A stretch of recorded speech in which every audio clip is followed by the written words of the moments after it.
Friends, we are live. October 30th, 2023, Virtual Strangers episode 203 is on the air. I am your host, Wes. With me as always are my good friends. Good morning, Eric. Good morning, Wes. I love when we start the show exactly when we want to start it. Right on time. That's right. Exactly at the first possible second that we could technically do it. Exactly. Right. What's up, Ruuts? How you doing on this fine Sunday evening? I guess it's still Sunday for you, right? Yeah, it's still 10:55 p.m. for me, early. And Nice. yeah, I saw somebody earlier say that the show gets later and later every week, and some people are positive about it. Like El Diego VR says that he's glad that it starts late because he's always on time, which is a good way to look at it. And yeah, what you said, Wes was having audio issues for 15 minutes or something, trying to get in here. He was like, Eric and I were like, what's going on? Yeah, it's crazy. Yeah, we had audio issues that pushed us a little bit later. But in terms of like the general lateness of the Sunday shows lately, it's been a byproduct of the fact that we're not doing Friday shows. So like for different reasons over the last probably month or so, we haven't been able to do shows on Friday. And what we do to make up for that is we've been doing like mega show on Sunday that has news, that has game impressions, and these take prep time. Obviously. So that's what's kind of been pushing us into the late hours of Sunday night lately. We're not abandoning Fridays, for those of you who are wondering. Honestly, I was sick. Like, I was deathly ill last week, all week long. Pretty sure I had it. You know the thing I'm talking about. I love it. You know who loves that it? thing. Yeah, She loves it. She does love it. She does love it. But I'm really just now starting to feel normal again after struggling to do anything all last week. And I was in no condition to do a show on Friday. So thank you for those of you who are patient enough to wait till Sunday to get your gaming fix. But we're here and we are prepared. I think we have a banger of a show lined up. Ruuts, I'm feeling pretty good about the show tonight, to be quite honest. Yeah, I'm feeling good about some of the topics in the intro. I thought they were pretty cool. I was telling Dee about one of them. She was excited. Yeah, man. So I put a few things in there to talk about. Another week down, another week of Quest 3 apps being updated. And we're starting to see, what Meta does, so to speak, and what their ecosystem of developers do. They continue to improve over time. First of all, we're starting to get something. I don't know why Sony won't fucking do this, Eric. Like, they're way behind the eight ball here, but at the very least now, we're getting to the point where we're pretty close to being able to stream from Quest. Like, this is a big one checked off the checklist here as the newest beta branch of the Quest 3 firmware includes YouTube chat overlay. And having been my sidekick on a few recent live streams, you know what a big deal that is, right? Gotta have chat, man. If you're gonna stream, you have to have chat. It's just funny that they rolled the chat out before they actually rolled being able to stream on YouTube. So right, it's coming, but it's just like they put the cart before the horse on this one a little bit. But I'm glad to see it at least. But man, yeah, I know you're right though with PlayStation. Like it's been a long. I mean, all the way back from PlayStation VR1. I mean, no chat in the headset if you want to see it, and it's just not there. Still not there, and they could do it easily enough. And they will, but this hopefully. is the thing. We're just talking about Quest doing it now. Like, why is this just happening? And I would like to point out on here that I don't see 3 in there at all. It looks like it's going to all the Quests, which is good because I'd like to stream Quest Pro as well. Yeah. But so right now you can get the chat in, but you can't do the stream, and that's a big deal. And hopefully it comes to Twitch. Just being able to. This is one of the things you guys don't know behind the scenes. We discuss it all the time. We bring up games all the time. Let's do this game. Oh shit, it's Quest. We can't do that because we want to do a live stream, and it just becomes a big nightmare. So this is really good. So there's still some jank to work through with it, but I feel like we have a tool set available now that is just good enough that if we wanted to stream a Quest game, we could do it. We could do it by casting the gameplay to a PC that's streaming, and then using the new YouTube overlay feature to read the chat in headset while you play a Quest game. Like there's still jank. There's audio offset issues, which in theory can be worked around in OBS. It would take some fine tuning to do that. But at least now we're on a baseline minimum. Right, Ruuts? Like, at least we're at the point now that they've given us something to work with, and it should only get better from here on out. Yeah, I agree 100%. And like I said, hopefully it'll be all platforms, Twitch and so forth. I don't know. Who knows? Because what kind of deals Meta's made with Google, right? It could just be YouTube only. So, You know what's weird though is we had this for Quest 1. Remember when it originally launched? You could stream from Quest 1 when it originally launched, and they took They took the feature out. I wonder what That is what weird. was the reason for it? Because they didn't want people streaming to YouTube. They wanted to use their Facebook. Nobody streams to Facebook. Come on. Like, even though it was like the easy way to stream, there were some people, but everybody wants to stream everywhere else but Facebook. So I wonder if there's something you could sideload, Eric, like a restream or something like that you could sideload that would allow you to stream. It would seem like somebody would be doing this, even if there isn't an official solution on the Meta Store. You would think that some software developer somewhere would have figured this out yet. People would pay for this, dude. Like, I'd pay $30 for a good streaming app. Yeah. To sideload on my Quest. Absolutely. We've been talking about wanting to do Dungeons of Eternity for 3 weeks now. Because this is a perfect game for the three of us to get in, because it's a 3-person game. The perfect game for the three of us to get in and showcase the game itself, because that's how it's meant to be played. And we've been wanting to do it, but it's like every time we do it, we're like, oh, shit, but it's Quest, and it's going to be, we got to do this, and then we got to do that, and then we got to make sure that the audio is right. And it can just be a big hassle, man. It's dumb. We want to be able to showcase these games, but they won't give us the tools to showcase them. And by the way, for those of you who want our opinion on Dungeons of Eternity, we're almost at that point where we're going to be covering the game.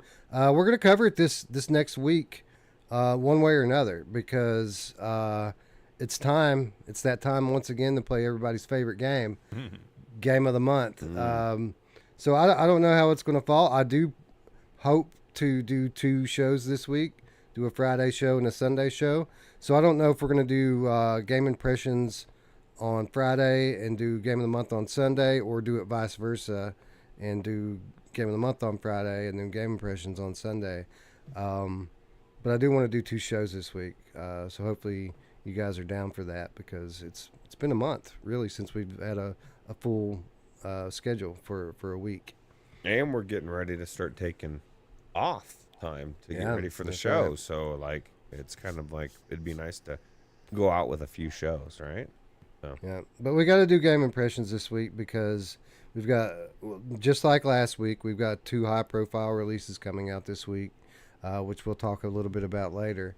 But again, over the last probably 6 months, by far our most popular episodes are Game of the Month, and this has been an especially heavy month for releases, especially on the Quest platform. It's been pretty nuts.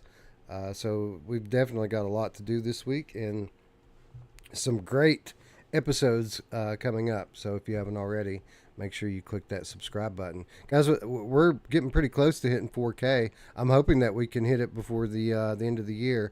We just hit 3.6, I think, this past week.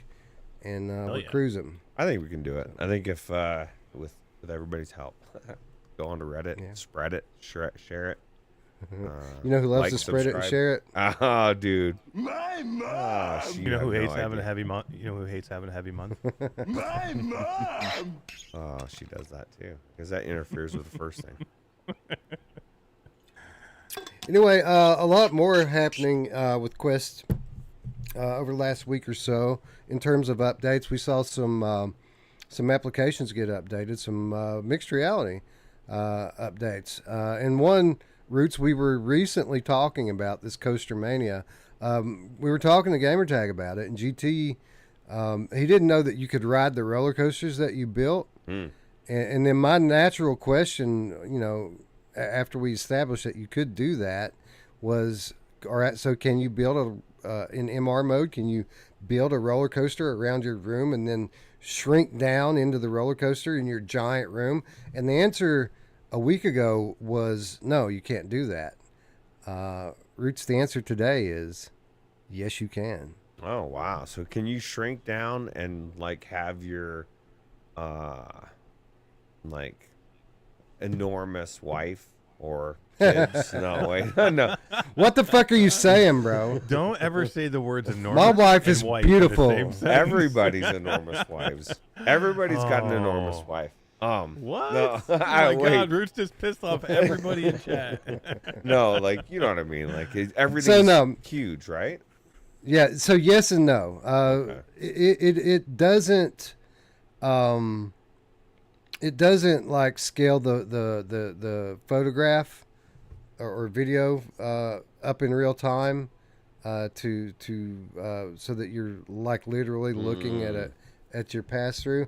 But what it does is it takes the room mapping from the depth sensor, and kind of builds a terrain that's in the shape of your room. So if you're building a track that's going over your couch, you'll go over like a mountain that's the shape of your couch. Okay. You'll go over. Oh, I see it in the video. That's pretty cool. Yeah. So you got heels that are shaped like your chairs and coffee tables, stuff like that. It's still pretty. Obviously it would be cool if it did have real time MR, scaled up. And I'm sure we'll get to the point one day that that's possible. But in the meantime, I mean, that's a pretty cool little thing to do, right? Like, we've said for years that roller coaster games and apps is something that is kind of the biggest no-brainer for VR, but there's a lack of actual good ones in VR.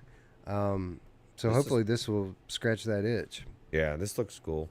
What's cool about this is, like, I mean, outside of the building of it, at least in this mode, this is VR mode. This is not mixed reality, right? Because once you go into this, everything's shaped like it, and so I mean, I just think this looks really cool, and it makes sense. I mean, even though I say it would be cool to shrink down and have everything be enormous, everything. I'll just clarify. That'll make everybody happy. You know who loves it when everything's enormous? Oh, she wants extra enormous. But this is the thing. There's no way, like, the pass through is good, but it's not like. Can you imagine if you tried to blow that up? Like, I mean, it would just be a nightmare. That would be cool, though. It would be cool. I think Wes is right. I think we're maybe like 3 or 4 generations away from that, to where when you have crystal clear pass through, then you could absolutely do it. And I think they will do it, because that would be cool. But I think even this is super cool. Just being able to create your own course and then write it is like almost endless content, right? Yeah, absolutely. And you know what, Eric? Imagine going down to your basement and, building out a track for your coaster, but instead of like a pool of blood from the dead hooker that's down there, it's like you're riding over a pool of water, right? I love it. That's not a body. That's like a thought. mountain. You know what's crazy? And I can totally see this for both of you, because my kids were like this, but like they get in there and they build this cool coaster, and they're like, "Daddy, you got to come ride my coaster," and you know what I mean? Like, you get to go into the roller coaster and check it out, and I just think that's really cool. This is actually a very a good way to bring mixed reality into and VR together. So I wonder if you could, like, I bet you could map like a room in your house and then walk outside and map the rest of it on the outside, and then like put your track going through your windows and going out into the yard and back in the house. I bet you absolutely could do that. Yeah, I don't see why not. Like, you can walk outside of the zombie invasion and check outside as far as you can walk.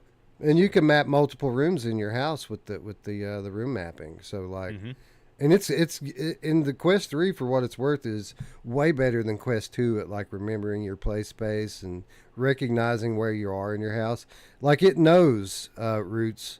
Like for example, I can set up an area in here in my bedroom, and then I could like totally power the Quest down, take it through my house into another room that I don't have mapped, and it'll show me, hey, your play space is over there, 3 rooms over, in your bedroom. So it knows where it's at in your house, even if you haven't mapped it and set it up for as a play area yet.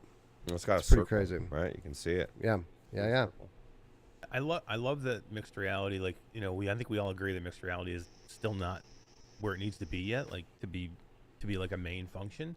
But I like that it's like revisiting or it's making some of these apps that are older kind of like relevant again. You know what I mean? And like Coaster Combat, I would never even think to go back into Coaster Combat after how long now? Or some of these other apps too. And now you get a little bit of revitalization to some of these cool apps because of the mixed reality. D says it's bullshit, lies, all lies. She's doing it Having wrong, some problems, Ruuts. D? You having problems? She's doing it wrong. She's doing it wrong. D, you're doing it wrong. It doesn't always remember. Like it will forget, especially if you're moving furniture around and stuff in your house.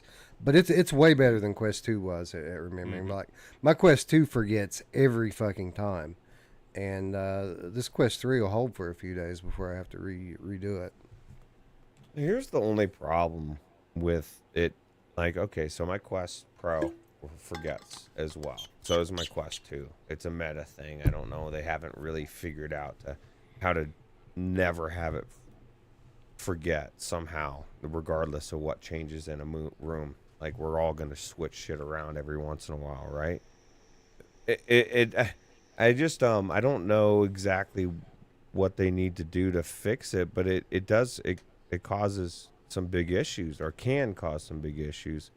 Like, I almost didn't get into the game because D spent about 3 hours trying to, like, it was this big, long, fucking drawn out thing. It shouldn't take that long, dude. I've like never had that problem. I did my big like living room in 10 minutes. So and this that's is with this is what all the tables, all the furniture, all of it. So this is what happens, and I'll just get it out of the way here so it doesn't bleed into the actual segment and take over in that respect. But so she, it said, oh, I gotta map it, I gotta do the doors, windows, and said it needed to be done. I was like, I ain't doing that shit. I haven't even been in the headset yet. I'm going upstairs.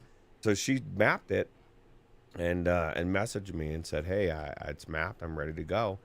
And I was like moving my computer around and shit, and so I didn't see it for like 45 minutes. And in that time, she decided she'd switch over to her account and fish or do something, I don't know. And so when she switched back, it was gone. Okay, she had even played 2 rounds herself. She set it up, everything. So when she went to go back in, it was gone.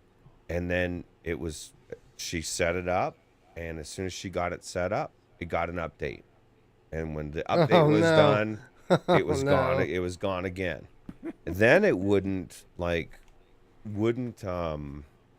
let her do it. Like, she was having all these issues with the window being in her face and drawing the doors. And then, of course, Ruuts wasn't making it easier because I was Let's pushing. go, D. I was laughing and pushing buttons, and I was doing. I'm thinking complete user error here on this one. I don't know. I'm just gonna call it out. But several times she's like, I'm done. And then like an hour That's later, crazy. I was like, I'm not going to be able to do the show now. And she so guilted her into checking again. Eventually she got it working, but it was a big ordeal. And I don't know, that this is the thing, like, that's what I interrupted myself, what I was going to say earlier. It's one thing for me to draw my circle in my room. That happens all the time. It takes me 15 seconds. Like, I watched her set up these rooms and how long it takes to do the windows and everything. It takes a bit of time. It's not A little bit, yeah. Yeah, and so And for what it's worth, like the first time is a bit of a learning experience. You kind of got to learn how mapping all that stuff works. But after you do it that first time, like I said, it took me 10 minutes tops to map out the biggest room in my house with 2 couches and I think 5 tables, my television, 3 doors, and like 5 windows. I did a big play space just before showtime in there, and it didn't take that long at all. Just because I had the experience and the know-how to do it quickly. And that's exactly what I was telling her, because she was like, you do it. I was like, dude, I don't know what the fuck I'm doing. You want me to go in there and try to figure it out, you know? I want to be there. I just want to be there hanging out watching the two of them. Ruuts is like, fuck that. I ain't doing that. You do it, D. And D's like, getting all pissed off. It was good times, D. We got to work in D. So. All right, so a little note for those of you who have abnormal wall structure. So, like, if you don't just have 4 walls in a perfectly like square rectangle room, what you'll want to do about that is when you do your initial room scan, keep your back turned to one of the walls and scan like the other 3 walls, and don't ever look behind you. And then as soon as it lets you have the option to finish, click the finish button. And what it'll do is it'll leave a gap. And when you have that gap, you can use a button that says add more walls. And then from that, you can adjust your walls and add as many as you want and make it whatever shape you want. But if you let it close in your room with 4 walls, it won't let you like erase one of the walls or add anything into it. That's weird. Isn't it like if I was going to map my room with a Quest Pro, that's the only way I could do it, right? Would be to individually draw each wall. Radio says it needs to map itself. It does, Radio, right? It does map itself to some extent, but you do have to tell it where the doors and windows. Yeah, it's for the game. The game wants you to draw doors and windows for the zombies to come in. So like, you have to map it. It just can't, guess where you want to put them. I guess it could just. It could, yeah. It could skin it over, but it wouldn't be as real as feeling like it's really coming in your sliding glass door or your window or whatever it is. Right. So. And for what it's worth, those of you who don't have any experience with it, is this is only for mixed reality. Like, this isn't what your normal room setup is. Like, the normal guarding setup is a fucking breeze now with this thing. You just look around and it does it for you, and it takes about 15 seconds tops, and you're done with it. It's even better than the PlayStation version now. Like, before, I thought the PlayStation version was way better than the Quest 2, because I thought that was the easiest one to do, and now I think the Quest 3 is actually even better than the PlayStation version. PlayStation version can be a little finicky.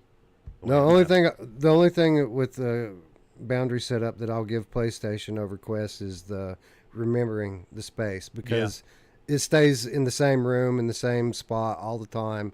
So like, I never have to reset it up ever. It just always remembers it. But as far as like setting it up, you're right. Quest 3 is a better setup than PlayStation is. I want a static vending machine that I can put on my wall, and the vending machine is like just scrolls through all my games that I have, and when I push the button, a portal opens, and then I can step into the portal and it takes me into the game, and then I can like enter every game that way, and you're never in a dark area, you know what I mean? Like, it just brings you right from your mixed reality straight into, kind of like you do in your old school homes, right? But a different way. Yeah, this is absolutely coming, 100%. Yeah, I agree. I think that's absolutely something that they're going to do. They're already doing that with certain applications. Supernatural, not yet, but eventually, when you're able to anchor stuff in your environment, which I think Wes is coming up. Is it first quarter 2024? Yeah, where you're going to be able to anchor things in your environment. The first one they showed was Supernatural. It's going to be like a picture on your wall showing Supernatural, and you're just going to be able to walk up to it and put your hand in it or point to it or whatever, and it's going to pull you into the game from that point. So that's just one game, but I assume that we'll see many, many more come back, and I would love to have something like that. I mean, that'd be cool. Let my home, let my Oculus home, or my own personal home be my home. And let me launch everything from there. Like the clunky menu system should almost be gone now. Literally within a year, I could see that happening. It just makes it a lot more user friendly for people that aren't used to being in VR. Going from that environment that they know, into the VR game, and it's kind of a cool way to go into it. So Yeah, and you know, for this whole move that they're making away from using controllers, that would be a real easy way for them to get away from that, right? By having something on your wall that you can just interact with your hands and step into.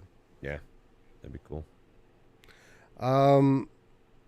But that's not the only. I mean, there was a ton of MR stuff that came out this week, and for those of you who want to get caught up on that, you know, patrons can check out this week's show notes. By the way, we did have a $9.99 donation from Bluebell. Thank you, Bluebell. Oh. She says, Wes, thank you for the extensive notes. I appreciate you doing that even while you were sick. You rock. So last week, I didn't do the show notes. I actually missed. You know, I threw the show notes together quickly before showtime last week, and I didn't get the cutting room floor done. So my plan was on Monday I would go back and do the cutting room floor and then just upload the notes late.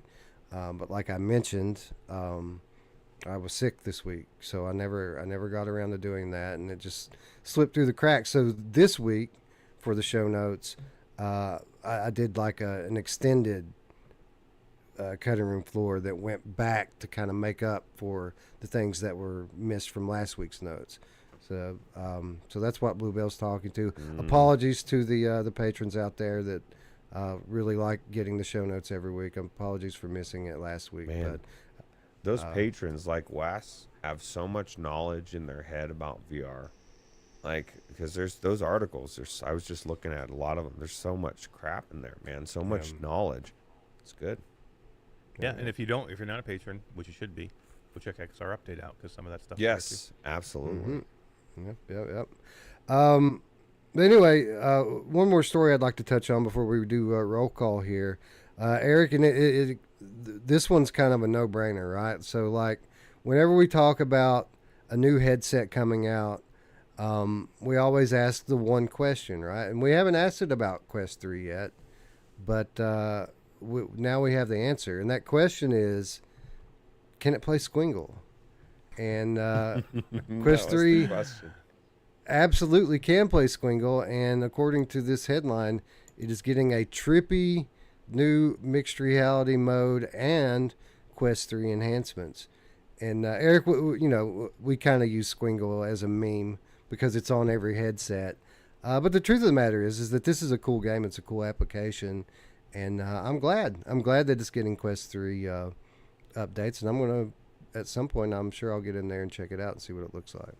Yeah, I'm sure it's cool. And when you say it's on every headset, you're not effing kidding because it's on the Vive Flow. Every headset. Yeah. It's on the Vive Flow, and there's nothing on the Vive Flow. You I think got the Squingle's Flow. the only. I do. I have the Flow. But yeah, there's absolutely nothing on there. I went in there right when I came home, moved my house. I went into the Flow because I had unpacking everything. I'm like, I'm just gonna throw it on and see what is going on in there now. It is still a ghost town. There's nothing in there. That headset is basically a worthless pile. What if Like, that was your only headset, dude? Like, you saved up for the Flow. You were so excited to get it home. You tried it on. You got Squingle. You were like, fuck yeah, man.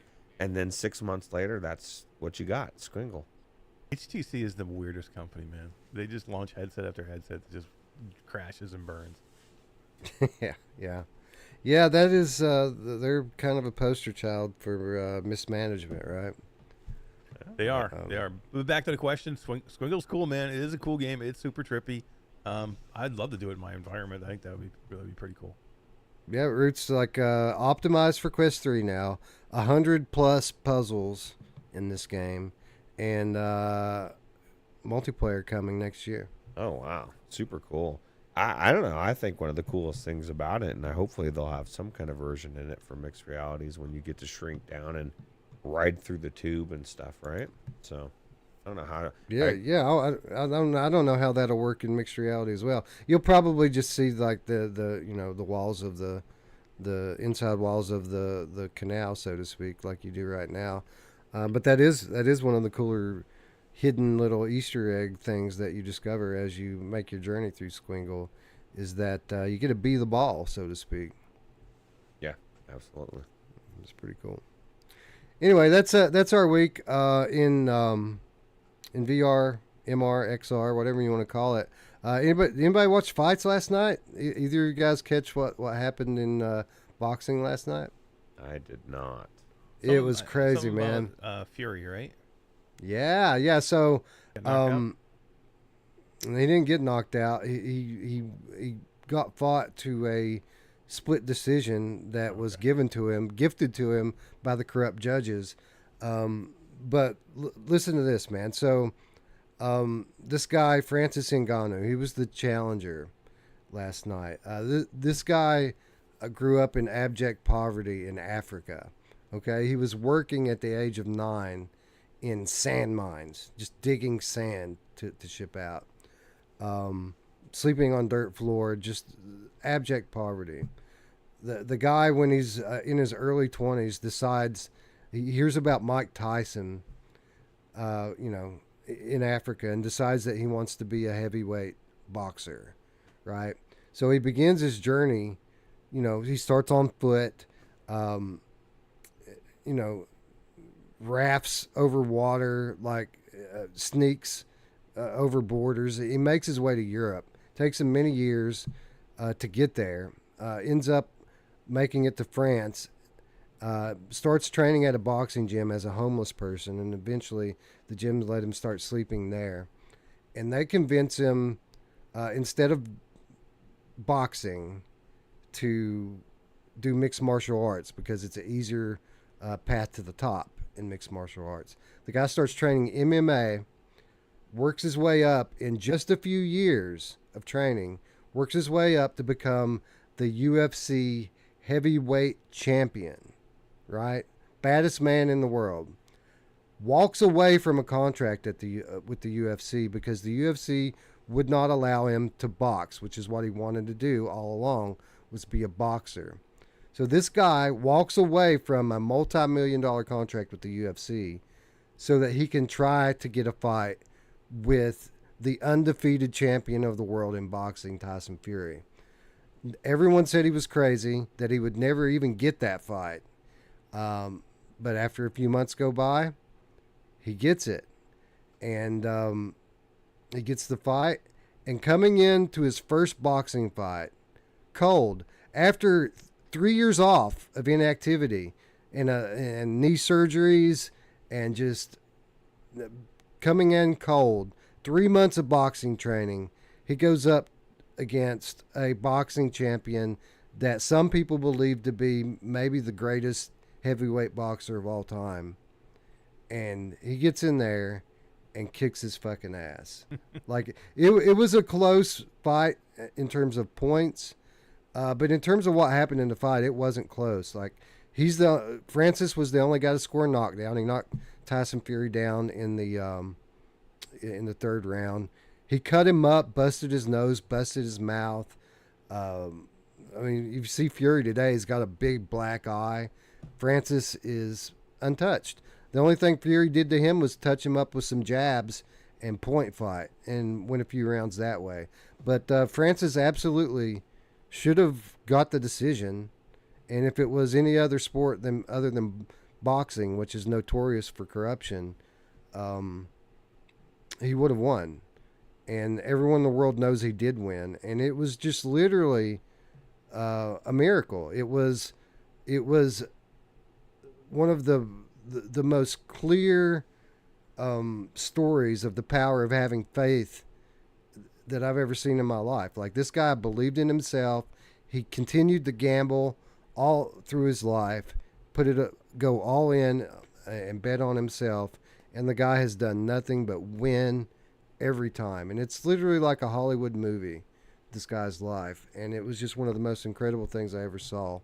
And that's the reason why I brought it up, because I want to know if you guys noticed it. It was crazy to watch, man. It was surreal. It was like watching Rocky, but it's real. That's crazy. I didn't know any of that was going on. That's crazy. Do you think he gets a rematch, or do you think they try to prevent him from doing it? Because obviously, I don't know. That sucks that he didn't win, but nobody gave him a chance. Like, even the MMA people said there's no way this guy can go around with Tyson Fury. Like, Fury's going to destroy him. And he just proved everyone wrong. And Dana White has to feel like a fucking idiot now for letting this guy go, because not only did he leave UFC, but he's already signed a MMA contract with a competitor now. He's a PFL fighter, the best, the undisputed baddest fucking guy in the world is a PFL fighter. Like, that's crazy. Nice. He didn't invite anybody here. No, man. No, he didn't. But no, here's the other thing I didn't mention. I said that he heard about Mike Tyson, and that was what inspired him to leave his country and become a boxer. You know who trained him for this fight? Who? Mike Tyson. Really? Yeah. How cool. Yeah. Yeah. Super. Sounds like a movie. I mean, it really does. Yeah. Crazy. Yeah, it's incredible.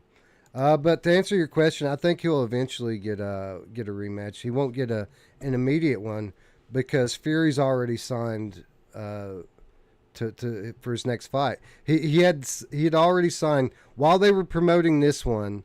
He signed to fight a contender in December. This is how much they were overlooking this guy. He thought he would just be able to run through this guy and come back in 2 months and fight again. Against a legit heavyweight contender, and now they're not going to be able to do that in December like they wanted to. It'll be next year sometime. But yeah, I think they'll rematch it, most likely sometime next year, because everyone knows that Fury lost. Like, everyone knows. So he's going to have to try to come back and save face here, and if he can come back and beat him, then he can make excuses and say, well, I just, underestimated him the first time or whatever. And if they wait about a year, it's going to be so built up. They make a lot of money. Huge fight, you know what I mean? So there's no way it doesn't happen, right? So. But they're talking about this guy fighting other heavyweights now, other contenders like Anthony Joshua and Deontay Wilder and all the kind of big names in the heavyweight division. I wouldn't take another boxing fight until I got my rematch with Fury for the belt. That would be what I would hold out, because he's going to make bank. He'll make probably $50-60 million on that fight if he just waits on it. Yeah, and go do some MMA while he's waiting. Yeah, go get it. So yeah, everyone in the chat's agreeing. For the most part, from what I can tell. Let's see here. Escape Portal said Francis won. Even the boxing crowd knows Francis won. Quadzilla, same thing. Francis should have won, but yeah, politics. Hooked Worm says I should write the screenplay. I'm a pretty good writer, but I would probably vote for someone else to do that. But thank you for the vote of confidence. Scott, the PSVR Game Cat for Life, says maybe right now, but maybe before the Usyk fight is happening. Maybe, I don't know, politics will get in the way. Well, he's already fought. He's already signed to fight Usyk. Usyk's next. It's a title unification bout where they're going to get all the belts on one dude. So that's going to happen. Mr. Bean says, what podcast am I on? You're on Virtual Strangers, friend. I don't know how long you've been following us, but every now and then we stop and talk about fights. It's not the first time. We talk about all sorts of stuff that has nothing to do with VR, but we bring it back around every once in a while. Most of the time. Anyway, it's amazing. Everybody, just if you're the least bit interested in this, just you go to YouTube and type in Fury versus Ngannou and just start watching videos, and it'll blow your mind just how crazy of a underdog story this was. And again, just a testament to the power of faith in your life. Anyway, I guess people like Mr. Ben want to talk about some VR, so why don't we do roll call here, say hello to our friends in chat, and get this substantial show underway. So hello, Mr. Bean. Hello, Scott, the PSVR Game Cat for Life. He says REM rematch. Okay, my bad. I must have misread something from his quote a moment ago. Hooked Worm, the Who's Your Game Cat. Virtual Slayer Cat's here. And by the way, I've got my Slayer shirt on for Virtual Slayer Cat. What's nice. up? Gabriel 004, the license to Meow Game Cat. Escape Portal is here. Salvador, what's up, homie? Quadzilla. El Diego VR said, Ngannou exceeded my expectations. Dude's head did not move when Fury hit him. He's used to being hit by some of the strongest punchers in the world with 3-ounce gloves. Like, Tyson Fury's jab with big boxing gloves is not going to phase this guy. Although Fury did throw an elbow and, like, blatantly elbowed him in the forehead, and nothing was said. It didn't get called out. It was bullshit, dirty tactics. Salute the Game Cat. Agrees. Francis won. Chinatown D says Fury. Would you have it for Fury? I don't believe you, D. You're just trying to be difficult. You're mad because you had to do that room setup so many times. D, why were you so She's upset pissed. about that? Bluebell's here. What's up, Bluebell? Thanks again for the support. Yeah. Radio Runt still awake. What's up? He says until the thing auto maps your couches and tables, it's garbage. It would be All right, nice. It would be a very good. I mean, it is kind of a hassle. I mean, it's early. You know, it'll do that eventually, right?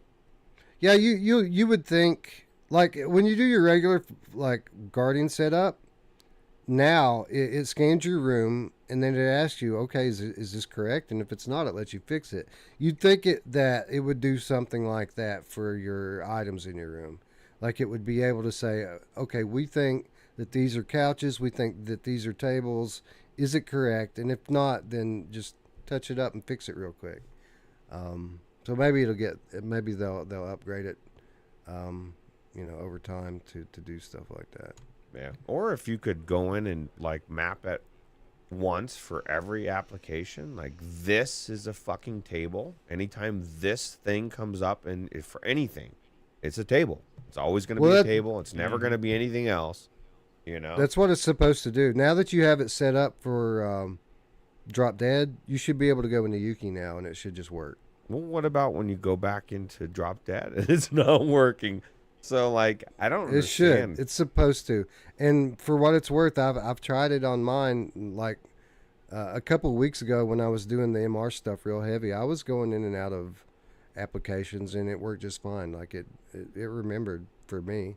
Yeah, but that's the thing. Is like it's one of those things with Meta. It's like my link cable works for me when it does, and then it doesn't, and everybody else says, "Well, it's working for me," or same thing with mapping or whatever. Why can't it just fucking work? You know what I mean? Like for everybody, 99% of the time. I mean, I've had experience with this thing one day, and I watched all this weird shit happen, and I'm like, man, like, are we not past this with Quest 3? We're still dealing with the same bullshit in just a different way. I haven't had it, to be honest. Listen, though, in fairness, the Guardian setup from Quest 2, it is better, and it does work better. The stuff that we're talking about here with the 3D room mapping, this is new tech. It isn't like it's been bad for years and it's still bad. I'm talking about remembering. 3 weeks. I don't care what the thing is. Just why not remember what you've mapped? You know what I mean? Like, this has been a problem with Quest 1, Quest 2, Quest 3, Quest Pro. Every Quest I've had, it's fucking done this. Even my Rift S forgets the thing from time to time. Like, I don't know. I just expect a little bit more out of the technology. That's all. It just was very frustrating. Several hours wasted with it, whether it's happened to you or not. It was a very frustrating situation. Well, I imagine so. My point is that it does a better job of remembering, like, the guardian boundary.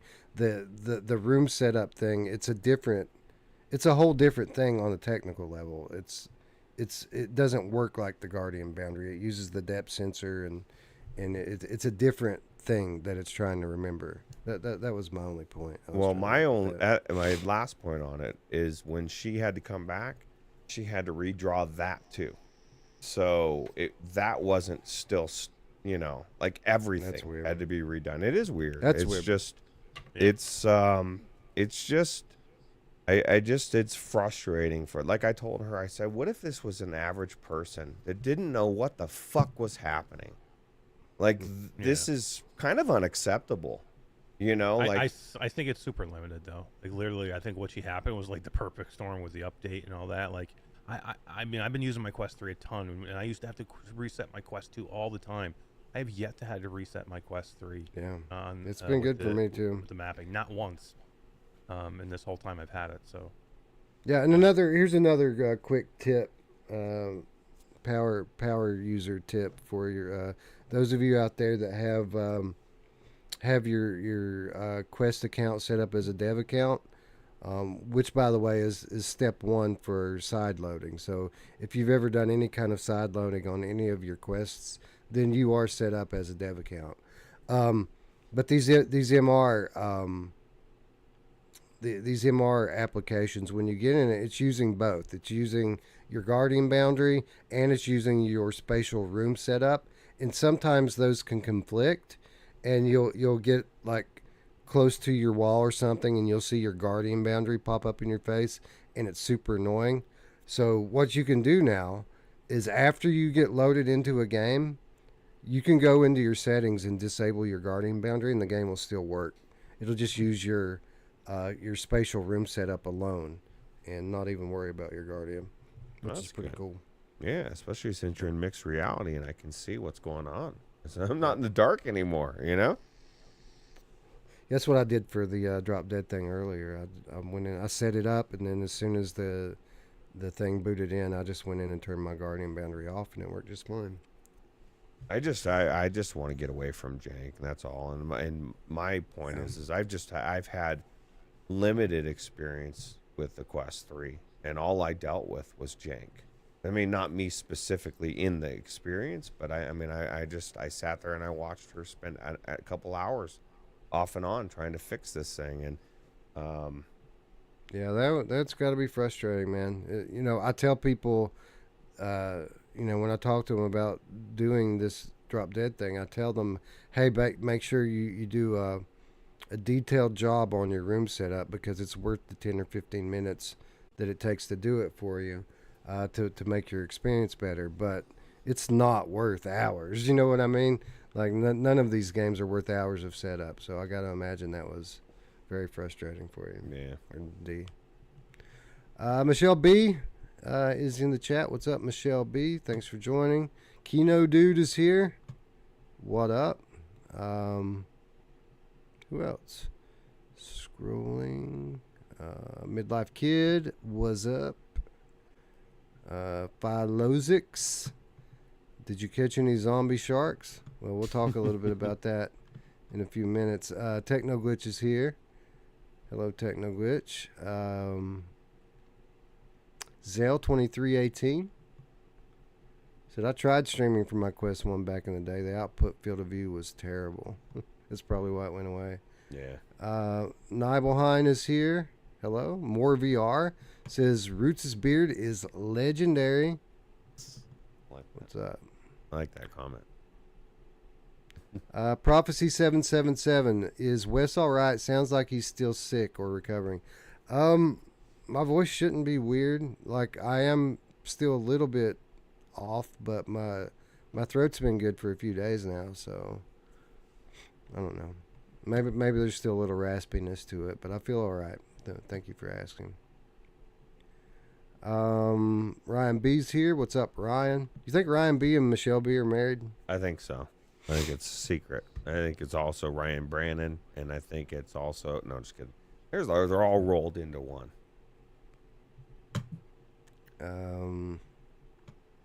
Let's see, who else? Is Escape Portal? I think we already said hello, but hello again, Escape Portal. Hello again, More VR. Hey, John Savino says, how come when PSVR2 came out, it was nothing but negative price games, ports, Quest 3 comes out, and everybody does the same thing, and everyone is sucking Quest's balls. Yeah, you noticed that too?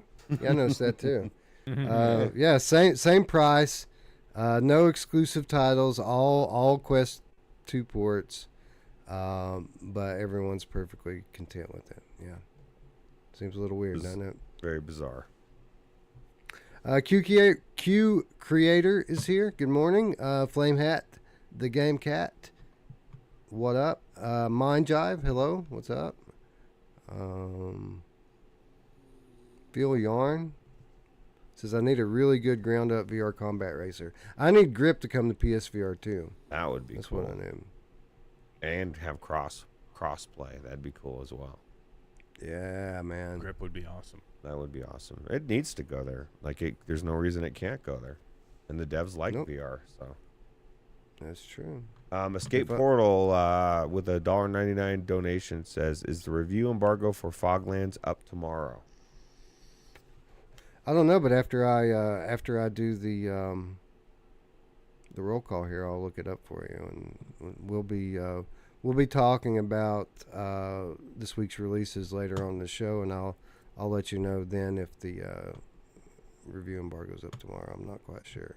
Johnny Life's got a. I think Escape. Oh, go ahead. I was just saying, I think Escape Portal is Antone Jones. By Yes, absolutely. Oh yeah, you're right. That's his new YouTube channel. Everybody go check out Anton's new YouTube channel, Escape Portal. He put a couple videos out this week.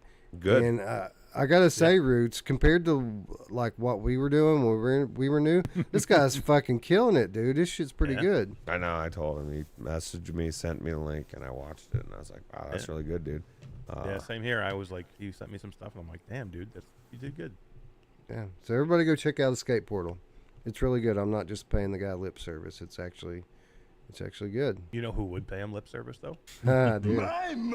Yeah, she would.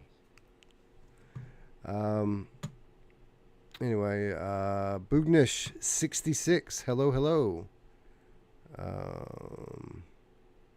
Rogue TR. What up, homie? Berbercat's here. What's up? Four Wheeling's here, and that is as far north as we can go without having to bribe the border patrol. So we're gonna call it right there. If I missed you, I apologize. Thank you and welcome everyone. Slippies, like Johnny Live, slipping in here at the end. What's up? Six Tacos is back again. You know what I had for dinner tonight? 6 tacos? Four tacos? Oh, four. Only 4. Oh, that's good. Yeah, I had 4. You're right. I had 4 tacos. Did you? See? For real? How did you know? Like, Are you stalking him again, Mash? Mash? But 6 is a lot. Like 4 to me is the perfect number of tacos, unless you are 6 tacos, and then 6 tacos is perfect. But I think more, 4. So here's the thing with tacos for me. It depends on if they're crunchy or soft tacos. I always soft. Crunchy suck. Oh, you suck. Oh, dude, crunchy. Fuck, man, is the way to go. What are you talking about? Soft. No. Please. So listen, if it's soft shell, I eat 4. If they're crunchy tacos, we have 6. 6 tacos is perfect.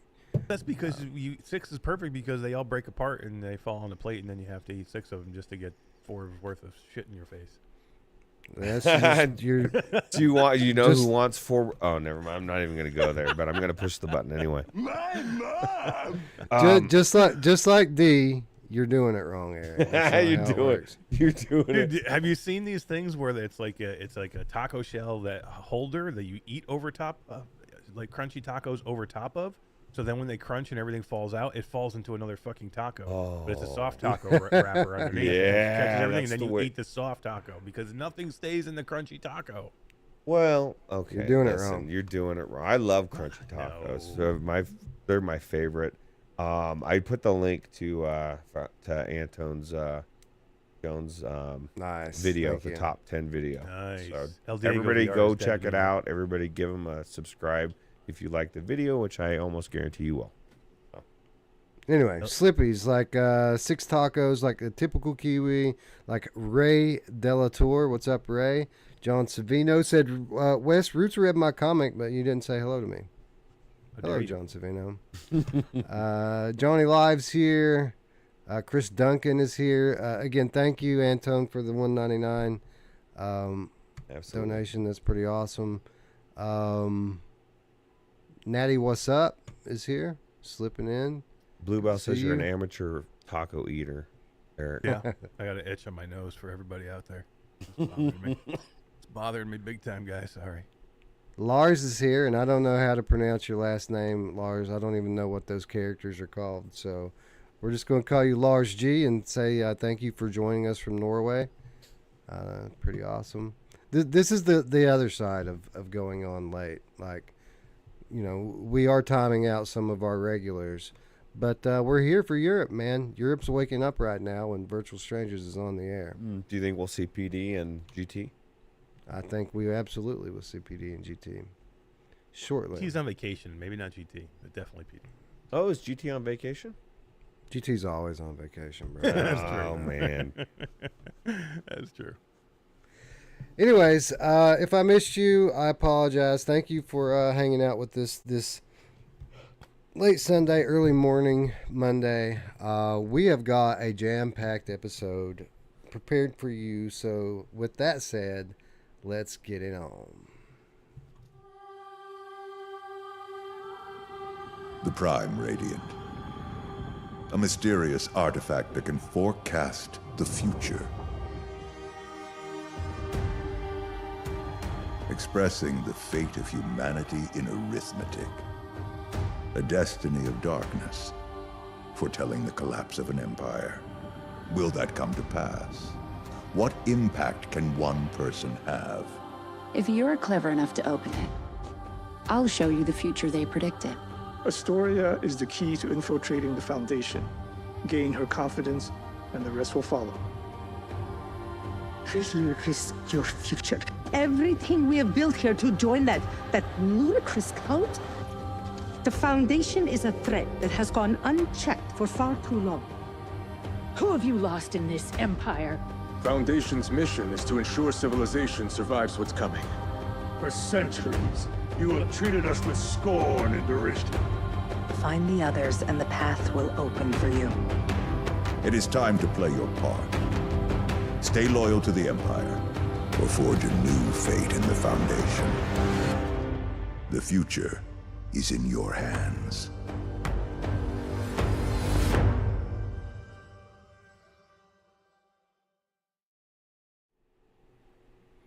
Journey to Foundation launched this week. This game is the long-awaited follow-up to Archaeac's last title, which was Freediver.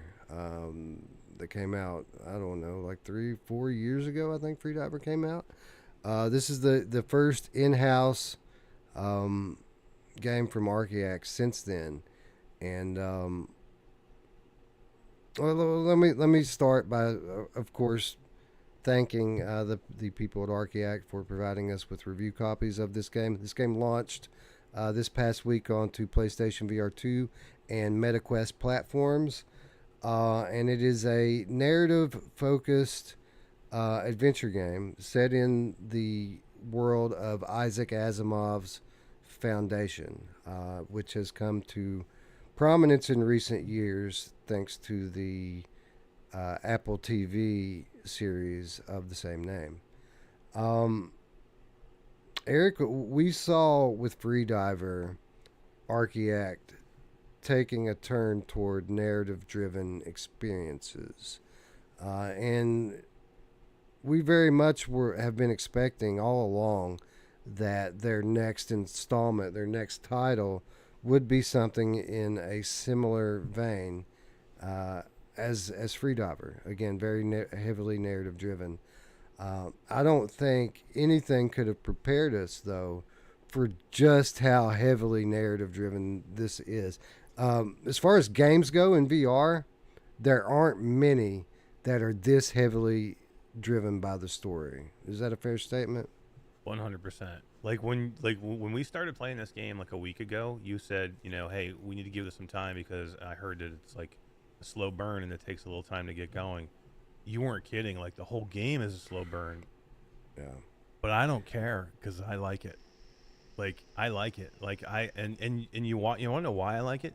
Because a lot of it is voice acted, and it kind of like brings me in. Like, so there is so much dialogue here, and there is a ton of stuff to read too if you want to read it. And I actually found it pretty compelling. a lot of it, even like the encyclopedia stuff that you can read, which is just background on that stuff. I read almost all of it through the first few chapters. It keeps adding stuff later, and it's just more and more, so I kind of stopped eventually. But a lot of the early stuff I actually read, and that's not me. Like, you guys know me. I'm like, I don't like to read in VR, but a lot of the stuff that you pick up around here is actually voice acted. Excuse me. Like little voice recordings and things like that. And it's really well done. So like this is not an action game whatsoever, for sure. And if you hate the, narrative driven stories, you're probably not going to like this, but I liked it. Yeah, it's very heavily narrative driven, and there is a lot of reading, a lot of it optional. There is some exploration in the game, and what you're basically looking for are bits of story that are hidden on these little orbs that you can find sitting around everywhere. And some of them are voice acted, and others that you have to read. But the main gameplay mechanic of the game is dialogue, and it's how you approach dialogue. And you're trying to, so you have like telepathic abilities. You can read people's minds to some extent. And a lot of what the game has going on in terms of gameplay is you having these conversations with people and trying to use what you know from reading their mind to manipulate the conversation and make these people do what you want them to do. Ruuts, before we get off on what's wrong with this game, I do want to point out what's right with it. And what's right with it is the production. Like, this is a good looking game. The voice acting and soundtrack is absolutely great. The story is well written. In terms of just, technical production, this seems like a game to me that's had a lot of time and money put into it. Would you agree with that? Yeah, absolutely. And it's kind of nice to actually see a series that people love actually get that kind of attention. Like, there's people that are big fans of this show, and they're getting to actually go into something that, like Eric said, has so much depth in the story. And what I like about it the most is it seems like there's actual change you can make with it, right? Just by asking the questions. I feel like a detective. I kind of feel like it's, I think I saw somewhere a quote that it was like an LA noir. I kind of feel like that's it. I like the story. I like the fact that I'm like coming in and I'm trying to figure out what's going on, and I'm like, I got some authority, you know what I mean? Like, we got the big stick on our side. So it's just, I really enjoy the story so far. And I think everything that you just said is accurate. It's very well produced. And I haven't gone as far as reading everything like Eric says, but I have read a lot of it. So, you're right. There is a lot of story change here too, because like it's not even just like decisions, like verbal decisions, because you can make a lot of verbal decisions to go with one path or the other. But like it's kind of like Walking Dead Saints and Sinners. Like you can act certain ways, or you can actually kill certain people, or do certain things. You can decide to go back on your word, and like there was a point where I got to choose. Like I convinced somebody to do what I wanted to do, and they're like, "Hey, you don't have to honor it. Like nobody knows what the deal you just made." I was like, "No, I know. Like let them go." I know. I know exactly what you're talking about. I just think choices like that, even if they didn't affect it, it affected it for me. It made me feel like I had control of the story. And I think that's one of the most important things in a narrative, story-driven narrative, right? It's like you feel like you're the character, especially in VR. So yeah, and the game lets you have choices. Like there are warring factions in this universe, and you get to pick your side. And it isn't as simple. It's not like the Saints and Sinners route where you pick a side and you stick with it. Like you can pick a side and then later on decide to turn on them, or you can go undercover in one side and work secretly for the other side. I think they did this, Eric, with the intention of giving people some replayability of it, even though it is a very, again, narrative heavy game or experience that they've got going on here. I think this is something that they want people to play through 2 or 3 times to kind of see all of the different possibilities that they've laid out for people. Yeah, I like it too. Like, I like when there's branching paths. Like, I can, you have to make moral decisions of how you want to go, and then it's just not even moral decisions. It's like, how do I want this story to progress, and like, who am I going to back, and like, how do I get to point C? Do I do A to B to get to C, or do I go to D to F to get to C?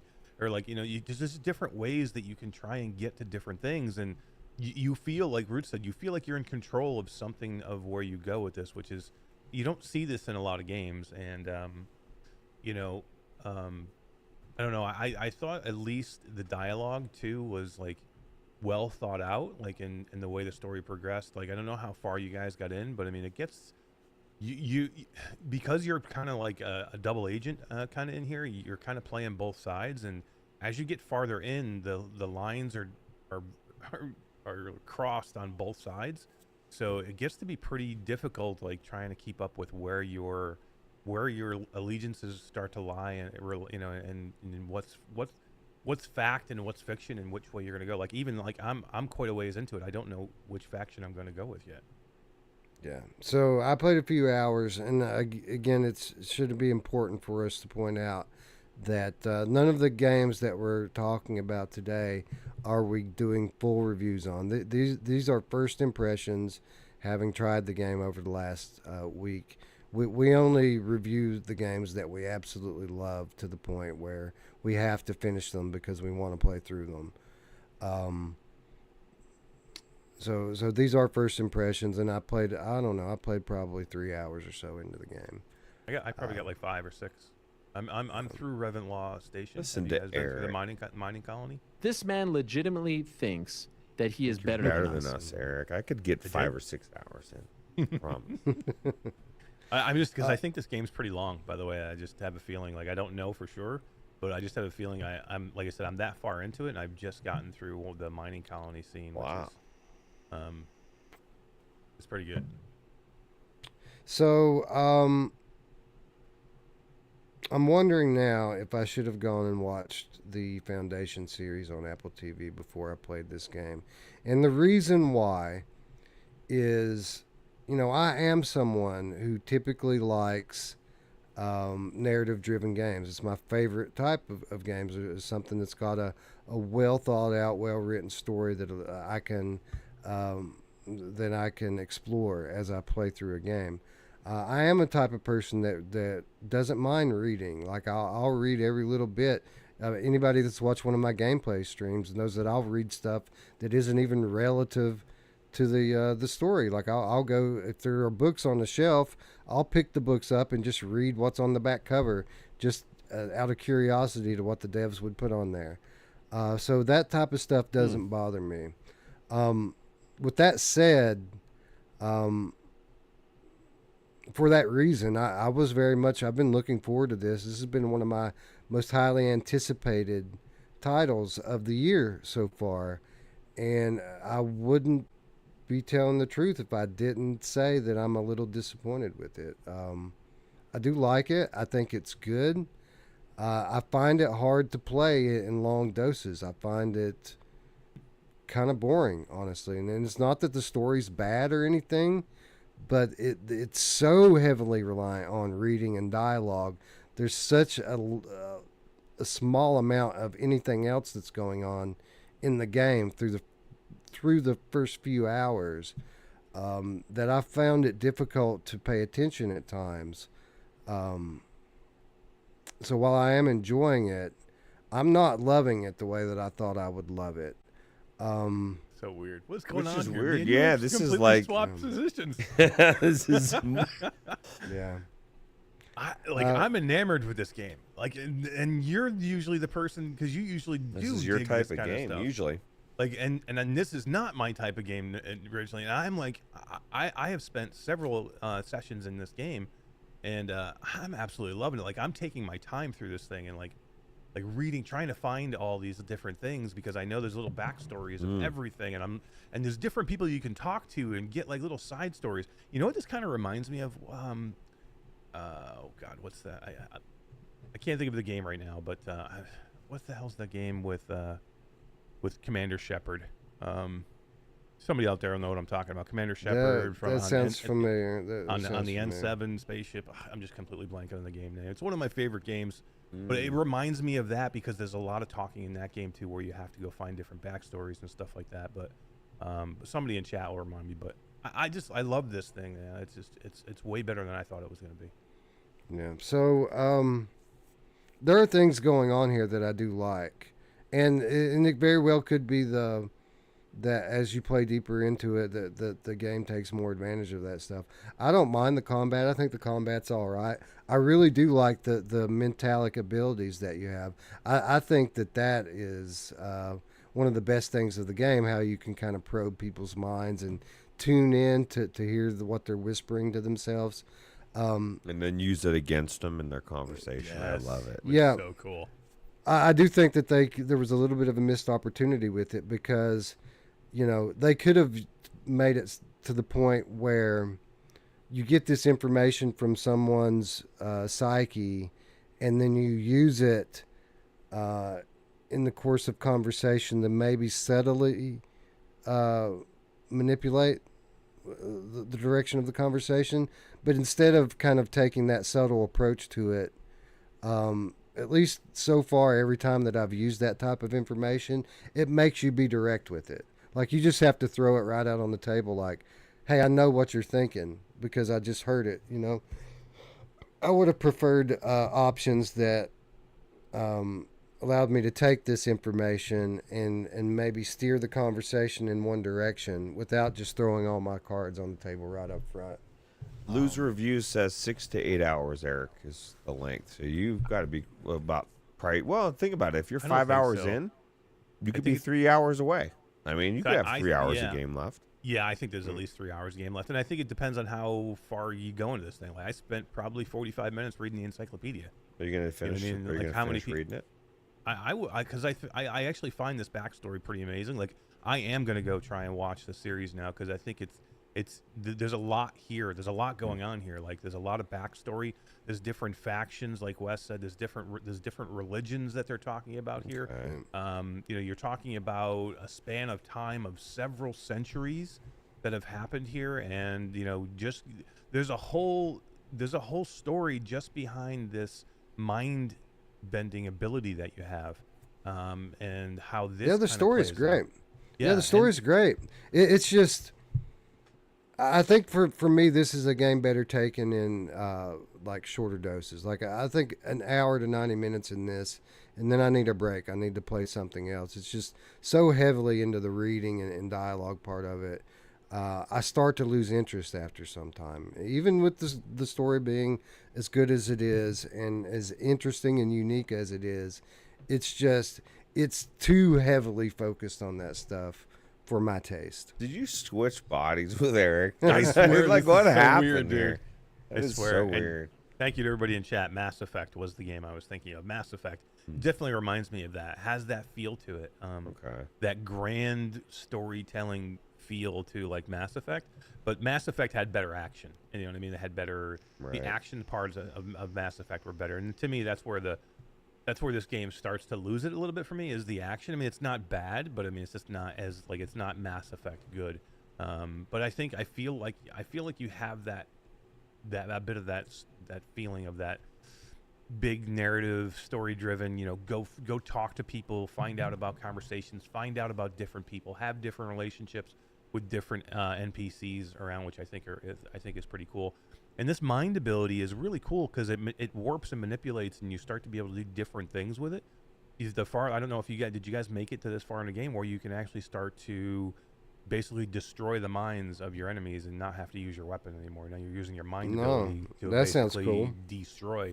So like at one point, you'd put your hand out, very much like, Synapse, where you're putting your hand out, you grab a hold of their mind and you start to turn it, and you have to twist your hand a little bit as you do it, and it basically crushes their mind and they die. That's cool. You start to feel badass after. I don't feel if I feel right about that though. Man. Somebody's brain, bro. They need that mash. Yeah. Yeah, that's crazy. That sounds cool. That is cool, and I think I'm hopeful that the game becomes more entertaining in terms of gameplay as it goes along, and from the sounds of it, it does. But no, I'm liking it. I think it's good. I was expecting it to be great, and what I've played so far just hasn't been great. It's been pretty good. What do you think about the puzzles? Maybe because you weren't feeling good, Wes. Do you think? Oh, because it I know could it's not be. easy. That's possible. Like when you're not. Like I think you could, because this game it just reminds me of a game that you should like, and like you normally have the patience for these types of games where you can stay in for a longer period of time, and maybe just because you weren't feeling good, I don't even know how you That's did it possible. at all. Being in a headset when you don't feel good is like one of the worst things in the world. Yeah, you know, it's very possible. It could have been that I was just tired and was finding it hard to concentrate because of my physical state. That's absolutely valid, and that could be the point. You know, we're gonna be talking about this game again next week as part of the Game of the Month discussion. So I'm gonna make it a point to get in there and play some more of this, and we'll see if that's what it was. And yeah, hopefully I can make it deep into the game, if not finish it before next week rolls around, and then we can have I think I will. Yeah. What did you guys think of the puzzles? Or puzzle, you know, that puzzle type, I guess. They look cool in VR. I didn't think that they were particularly challenging yet, but I mean, it looked all right. It was like a Half-Life Alex style puzzle. Like they're not exactly like the ones in Alex, but it's that same concept of manipulating something in 3D space to connect circuits and that sort of thing. It was fine. I would take it or leave it. I thought it was okay. Yeah, I think the one of the best puzzles is you get like a 3D representation of this like Rubik's Cube looking type thing that you have to open up to open. I thought that was cool because it was like 3D spatial and you had to turn it like all different kinds of ways. But the basic like move the block from they definitely get more complicated. Like I hit one later where it had 7 different color nodes or 6 different color nodes, and then it gets complicated because then the paths to get to there are you have very few paths that you can be wrong with. Like when you only have 1 or 2, you can actually take a couple of different paths to get to your end game. When you have more of those little different colored nodes, then it gets really difficult, and then you make mistakes and you have to start over again. So it can get more difficult, but it definitely reminds me of Half-Life Alex, like that whole idea of manipulating the pieces to get to the end. You know who loves it when you manipulate the piece to get to the end? My mom! Oh, yeah, she does. Scott, the PSVR Game Cat for Life says, so 6 hours of walking, 1 hour of shooting, half an hour of puzzles, 1.5 hours of talking to people, and done. Okay, cool buy on Deep Sail then. I think it's better than that. I think you guys are sleeping on it. I really do. I think the story's cool. I think it's the problem. The combat's okay. Like to me, if the combat was like spot on with the guns, you know, I think I'd feel a little bit better with it. Maybe it was a little more action, but I mean, man, the damn story is so good and the voice acting is great. I mean, you talk to so many people later on. Like, there's so many different characters, especially when you get to you get to this big marketplace, and there's different things that you have to do to try and get through this thing, and then there's I love the worlds, by the way. Like the world that you're in is friggin' beautiful and super science fiction-y and just awesome looking. Mm-hmm. I mean, if you're looking for a cinematic, like story-driven game, I mean that's more than just a wave shooter. I mean, this is it. Like this is the stuff that we ask for, right? Like we were like, give us depth and give us story and give us like a well-written, story that has background and has like. This feels like a flat game. Again, this feels like Mass Effect to me. I'm not saying it's on that level, but I mean, if for a VR game to have anything even close to that for me, I think is a big deal. Like this is a full-blown cinematic experience that's super well done. That's really fleshed out really well. Like, yeah, I would have loved if we would have seen something of this level for Onslaught, or like how many movies or TV shows or adaptations come out to VR and then it's like garbage. Walker's got me. Yeah, exactly. The walkers got me. So early on in the game, it asks you which approach that you want to take. Do you want to talk and kind of be a diplomat, or do you want to shoot first and ask questions later? Did either of you choose to shoot first and ask questions later? I I don't remember that question for some reason, but I mean, I'm sure if I know that I always would choose to. I can't just shoot. I got to find out what's going on before I shoot somebody. Because I'm wondering, Eric, if the game would have taken a significantly different tone had I chosen to take the path of action versus the path of diplomacy. Yeah, I mean, you can change things later on as you go. Like, you can make decisions, later on. Like, you can stealth later on. Like, you can choose a path of going stealth, or you can choose a path of going in and doing more combat. And again, you make decisions later on that will affect how much gunplay you have. So I don't think it's just a one time. Like, I think you'll have options later on to take things to different routes. I had one route where it was basically like, the guy was like, you had a choice. You could either team up with this dude or you could shoot him in the face. And I shot him in the face, point blank. And then, that took me to a different faction, and then it got me into, a different way. So if I chose differently and didn't shoot that dude in the face, and I went and shot the other dude in the face, or if I used the mind manipulation more, I mean, it would have changed everything. So, I mean, I think there is a lot of different ways you're going to be able to play this. Like, I think if you want to try and go back and replay it a different way, I think you could. I mean, I don't know if I would do that, because I once I get through this, I feel I'm going to be done with it. But I mean, you could. I was wondering, like, if because we've got it on PSVR, which is for the record the way that I decided to play it, but we've also got it on Quest, and I thought about maybe going and checking it out on Quest before Game of the Month, and maybe taking the opposite approach on Quest and being more action focused and forceful. Who knows, Ruuts? Maybe we can just kill everybody on both sides. That would be cool. That's one of the things that was cool about Baldur's Gate 3, that is you could kill anybody. And any NPC, any quest giver, you know what I mean? Like Mash said, you have a choice to join this guy or kill him. Like you can, or leave him, walk away. Like, I guess that wasn't a choice here, but I just think it's cool. It gives you options. It seems like this game really does. Your choices matter, and that doesn't exist in a lot of flat games even. So I think that's very good. I don't remember very many VR games, period, that your choices matter. They always allude that they matter, but in the end of it all leads to the same fucking point, right? So yeah, so it is cool because your choices actually do matter in this game. So, or at least that appears to be the case so far. So I was about to wrap up the conversation on this game until I read Hawk 107's comment here that says, "I think the chat's not interested in this game. Can we move on to another game?" Oh. So now I want to do another 5 minutes. I got you. I could talk 5 minutes easy. I could do it just for Hawk. I'll do it. So how much does this game cost? Is this game good question. 30, $40 maybe? Let me look. It is really good looking on the PlayStation 2. I thought somebody had early on had said, this doesn't look very good. I played it mainly on the PlayStation. I looked at it on the Quest just to see what it looked like, but I mean, I basically played 99% of it on PlayStation VR2, and I thought it looked awesome.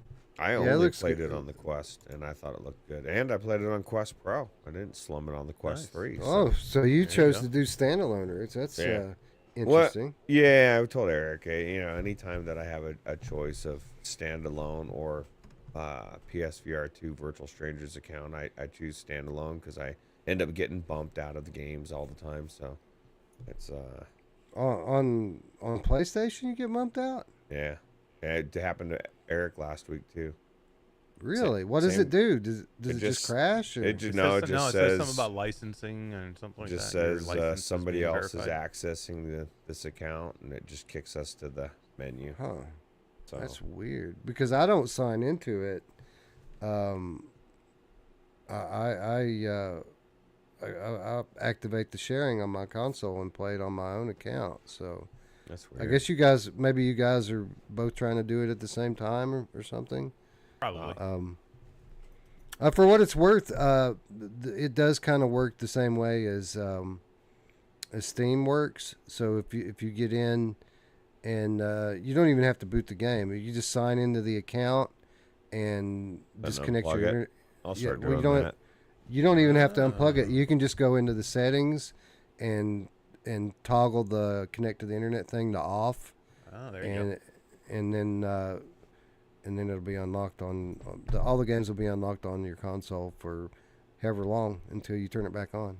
But it looked, I really did. I thought it looked good on Quest even. You know, I saw some aliasing that probably wasn't there in the PlayStation version, but cool. Well, I'm gonna check it out on Quest 3. I don't know if it's enhanced for Quest 3 or not. I'm not quite sure on that, but it looked good on PlayStation. I'll tell you. what are the haptics like? Prophecy 777 wants to know for the PlayStation VR2. Any adaptive triggers or any haptics? I don't remember so much about the triggers. I do remember that there are some haptics going on when you're trying to infiltrate someone's mind and kind of get in tune. It does eye use tracking too. Yeah. So it does use the PSVR specific features pretty well. No adaptive triggers at all. There's only one fire rate. There's no like different fire mechanics, and it's just one. But I mean, you have the pull of the PlayStation VR2 trigger, which I think feels better than the regular Quest trigger anyway. So it's not using the adaptive trigger per se, but I think it feels better that way. But the haptics are great, like Wes is saying. Like when you use when you use mind manipulation, it actually is really good with the haptics on it. All right, man, your hand gestures that gets me, man. Johnny Live says, yeah, I got the game on PSVR 2 and Quest 3, but I like it on Quest as it's super clear on the Quest. I thought it was clear on the PlayStation. Me too. With the exception of some of like the skyboxes were a little bit low res. But I would be surprised if they were better on the Quest. Typically, it's the opposite. The Quest versions of games have the low res skybox, and they're typically better on PlayStation. It looked pretty good. I mean, it looked pretty good for me for on my Quest Pro. So, to me, again, it's the colors, right? Like to me, a lot of it looked, and the textures are a little bit better on the PlayStation. Everything feels a little bit more textured and less flat, but the colors everything kind of just pops more in the PlayStation VR2 headset because of the OLED lenses. But well, we'll pick this back up on Game of the Month next week. I'll definitely make it a point to get in and check it out on both and kind of do a comparison, headset swap comparison. This game is $40. So in my opinion, I would take a wait and see approach. Come back again this next weekend, and we'll have some extended thoughts on you before laying down $40 on this game. I'd like to put a little more time in it before I feel comfortable recommending it at that price. I guess Eric, you're the one that's probably the highest on the game out of the three of us. Are you ready to recommend it at 40, or wait for a sale, or what? What do you think? I would say I'm ready to recommend it at 40, unless it ends like suddenly on me all of a sudden. But I from what I played into it so far, it doesn't feel like I'm anywhere near the end yet. The story seems to be just really kind of like getting going, and I'm enjoying it. I think it's really good. I think it feels like a full-blown $40 game all day long. I would definitely recommend it. Cool. Again, if you like narrative, like if you want action and nothing but, and you hate any kind of story-driven game, then I wouldn't recommend it. But if you like a good story and you like, there's enough here to pull you through the story. There's enough action to pull you through the story. Even maybe it's not the most stellar action in the world, but and the cool brain manipulation thing is cool, man. So it may not be stellar action, but it's interstellar action. Ruuts, any thoughts on the pricing? I think it's probably fair. I mean, we have to remember $40 is it's like the 30, like it's with that inflation, and I still think games overall are I mean, they've been stuck at $60 for what, 20 years or however long. I mean, that's a long time, and we're not even there with VR. So I think $40 for something that's got this much production and really it's kind of doing something that I've never seen in in a VR game with an actual Valid. narrative that makes a difference, like an actual difference. Seemingly, from what 5 hours in, from what Eric's saying, it sounds like if he would have shot that other guy in the face and went with a different faction, how does it not go a completely different direction? So Yeah, true that. True that. All right. Well, more to come on this game. Both of my my esteemed colleagues here are recommending it at 40. I'm liking it so far. I'm not loving it, but I am liking it, and I'm not saying don't buy it at 40, but I'm going to reserve judgment on this until I have time to play a little bit more of it. But you got it for free. I saw somebody in the chat say they're gonna like it because they get it for free, which we get a lot of games for free. And if you're wondering about a game that you haven't heard us talk about on this channel, the reason why we didn't talk about it on this channel is because it sucks and we don't want to play it. I have hundreds of games in my library, and most of them were free, and most of them suck. So yeah, just remember we get I would say we get 95% of the games. You know what I mean? 95% of them send us games, and most of them send them to us without us asking. And we have no, you know, it's not like they send them to us because they we have to cover them, or they send them to us because we have to say anything. Like, we wouldn't do it then. Like, we wouldn't accept the game. Right. Yeah, we don't like being negative. So, I mean, there are cases where there's an exception where a game's really high profile, and we commit to covering it, so we do. But a lot of these games, most of them, if they're not very good, we just don't talk about them because we don't like doing negative content. Anyways, Journey to Foundation, more to come very soon on this one. Again, if you haven't already, click the subscribe button, ring the bell. We'll be back with Game of the Month this weekend. But in the meantime, Journey to Foundation wasn't the only high-profile release of the week. Not by a long shot, friends.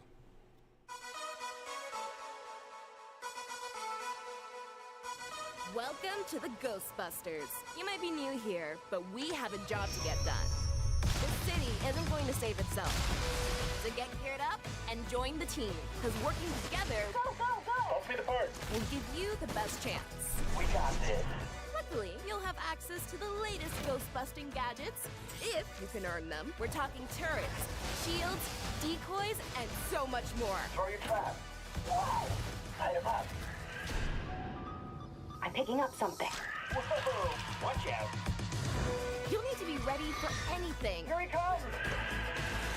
Before you'll be ready to take on the Ghost Lord. Ghostbusters, Rise of the Ghost Lord. Oh yeah, these guys, mini puffs, they can be a real pain in the... Ghostbusters, Rise of the Ghost Lord launched this past week. Much like the previous game we talked about, this game came to PlayStation VR2 and MetaQuest platforms. This game was developed by In Dreams and published by Sony Pictures Virtual Reality. And we would like to thank the people at Sony Pictures Virtual Reality for providing us with review access. Much like the last title that we talked about, this is not a full review. These are first impressions, having played a couple hours in the game. In my case, this is what we're thinking about it so far. So this is an interesting game in terms of structure. The way this game is kind of put together, it's almost like an After the Fall, only it gives us kind of the one thing that we wish that After the Fall would have given us, and that is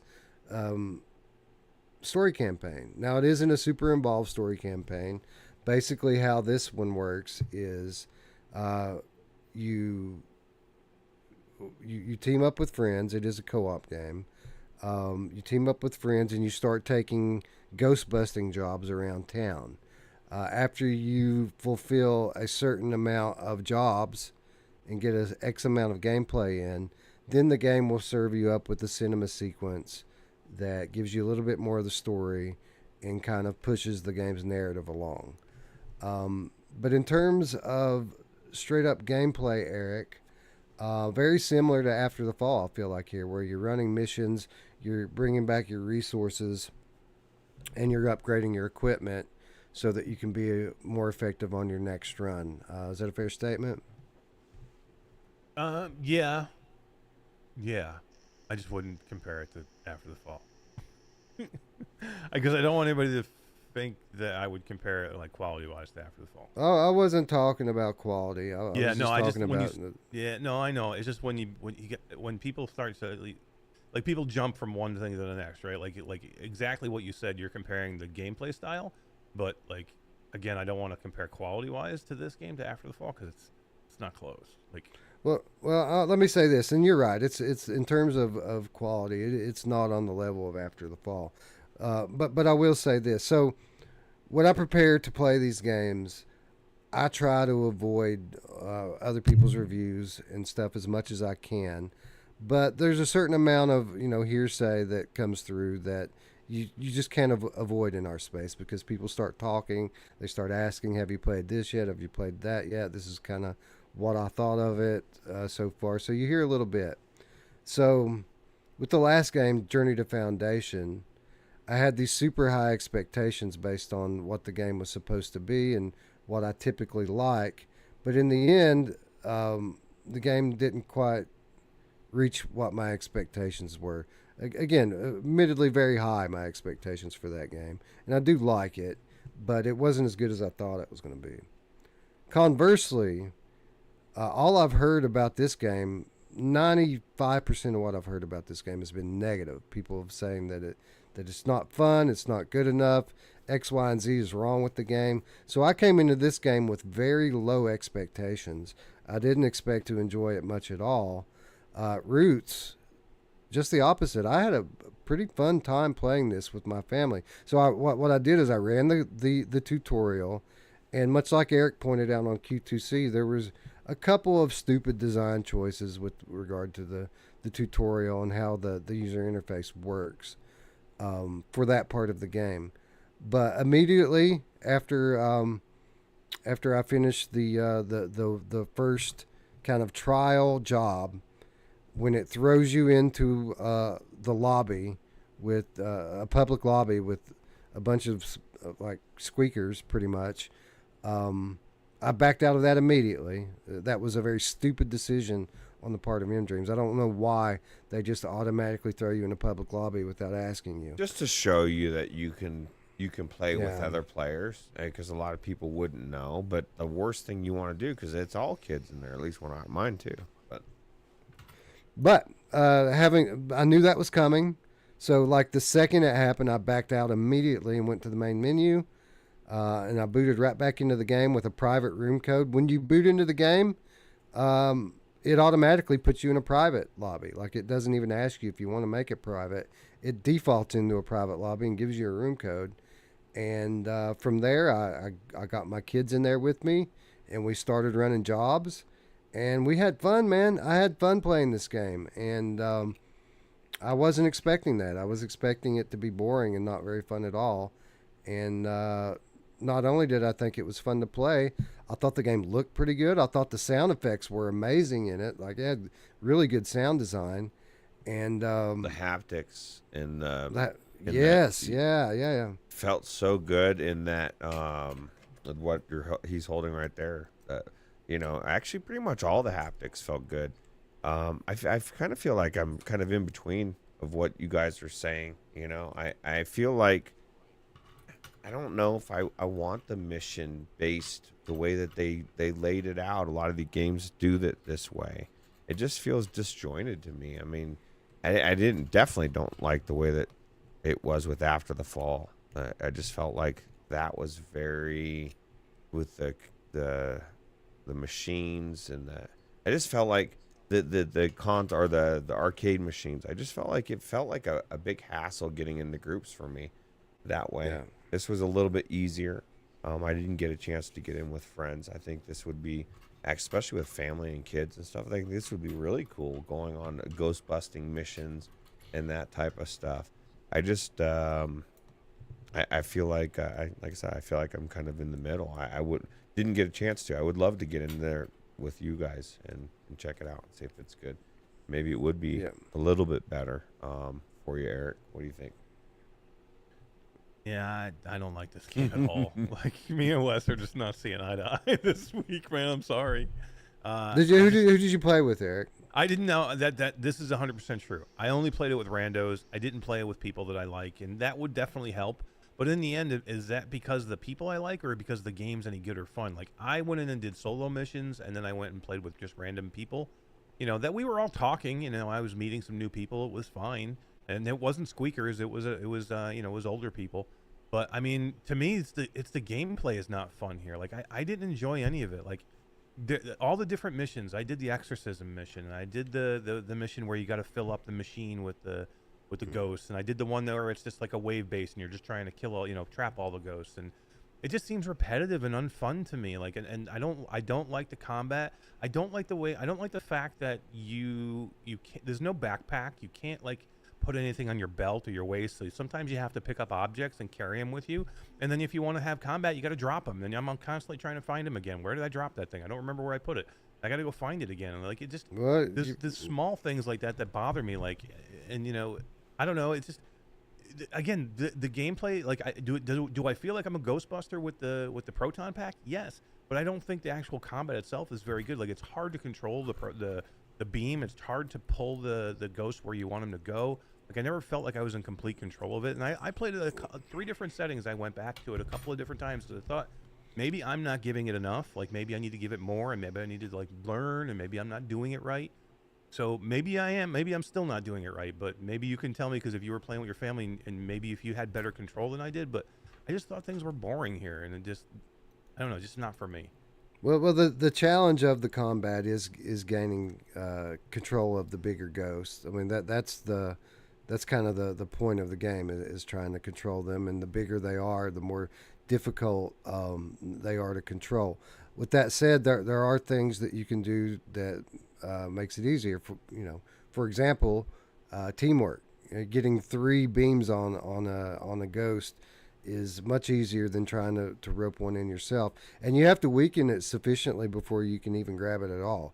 Like, you have to hit it with your weapon, and that's where the upgrade system of the game comes into effect.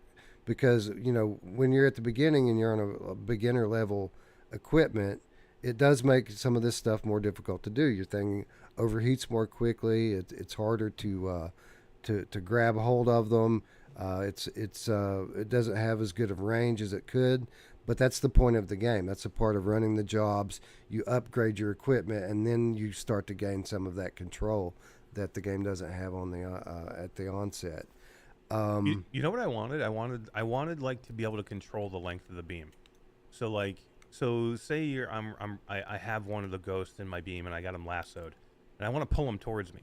Well, to me, the only way I figured out how to do it was like to back up, like physically back up. Why can't I pull back on my thumbstick and have the beam shorten where I can pull him towards me, so I can kind of gain where he want to go? I mean, that would be cool. Like, in the movies, you can do that, right? They always talked about in the movies, like, shorten your beam so you don't burn my face off, was one of the classic lines. Like, I want to be able to control that a little bit. Yeah, I didn't even think to try that with the thumbsticks. The way I kind of dealt with it is like you would with a fishing game, which is an analogy you made on your show this past week. Like, if I needed to bring them toward me, I just threw my thing up over my shoulder and pulled it toward me like I would with a fishing rod, and that seemed to work well enough. But you don't really need to bring them towards you all that much. It's more about getting your trap to them versus getting them to your trap. The one mission where you're like, you have the big machine in the middle of the room and you have to pull them over top of the machine. Mm-hmm. That was the one that frustrated me the most. And again, I was doing that, a lot of it was a solo mission, and with people it's probably easier. Yes. But here's the deal though. You have this is like, this is it. Like, if you don't want to play with people, I mean, you're kind of limiting yourself here. Like, oh yeah, yeah. This would be a terrible single player game. Like, it would be bad. It's all about teamwork, and the mission that you're talking about specifically was probably the easiest mission that I played, because again I had my kids with me, and you don't even, when you have that big machine, you don't even have to weaken the ghost. Like, you just have to get that initial meter on the right down, and then even if they have strength left on the left meter, if they fly over top of that machine when it's on, they're getting sucked into it. So yeah, I found that one to be kind of easy actually. But Ruuts, it isn't just all combat here that makes the game so cool. It's the general kind of usage of the Ghostbusters equipment that I thought was like one of my favorite things about the game, is using the little PK meter, right? That you know, Mash is talking about difficulty finding things and losing things. That meter shows you where everything's at. Like, if you lose something or you need to find something, you just pick up your meter and it shows you right on the little map thing where to go. Not only was it cool to use, but you mentioned it a moment ago, everything feels great on PlayStation VR2 because of the adaptive triggers and advanced haptics. It feels like you're using actual equipment. Right. It just shows you, like, and that's why I get so frustrated with some of the devs with PlayStation VR2. Like, the technology in those controllers, same thing with the DualSense for PlayStation 5. Like, I've never felt what I felt in there. Like, what I felt in that PKE meter or whatever it's called, or is it PKG meter? It's something I've never felt in a controller before, and it was unique and it felt cool. And it was like every time you used a piece of equipment, it felt different. And I didn't play the Quest version of this game, and I wouldn't now. Not that it's probably not good, but because of the way those haptics feel. And this is where I go back and forth between the Quest Pro or Quest 3 in your guys' case, and the PSVR2. Like, you know, if the haptics are that good in a game, I as long as the game doesn't look like horse shit, I'm going to gravitate towards PlayStation VR2. But if there's no haptics and I'm going purely visual, I'm going to go to Quest or Quest Pro because of the clarity, you know, unless they're taking advantage of the damn foveated rendering, you know, just use it all, you know. Like, did you go into the options and enable the eye tracking features? Did you have to turn them on? I thought that there was different ones, right? There was a couple different things I saw. Yeah, there was two different things. I enabled both of them, and it was just I mean, it wasn't anything that was super game changing or anything, but it was cool to have that menu navigation without having to point or use thumbsticks, right? You just look at it and click on it. Yeah. And there is no doubt, because I checked it out on both platforms, there is no doubt that the PlayStation VR2 version is absolutely the way you should be playing this game. It's because of the haptics and because of the visuals. I think it's hands down the better. Like, if you're gonna play it, I'm not sure if I would play it again, but if you're gonna play it, I would play it on the PlayStation. So our friend Gamertag VR has joined us in chat. So there's nice. What's up, GT? What's up? Excuse me, GT. Thanks for joining. I'm trying to catch up on some of the conversation that they're having here. I don't know if they're talking about Foundation or Ghostbusters. He was talking about Ghostbusters at first. He was commenting about kids, family, and non-VR enthusiasts is who the games feels like it's pointed at.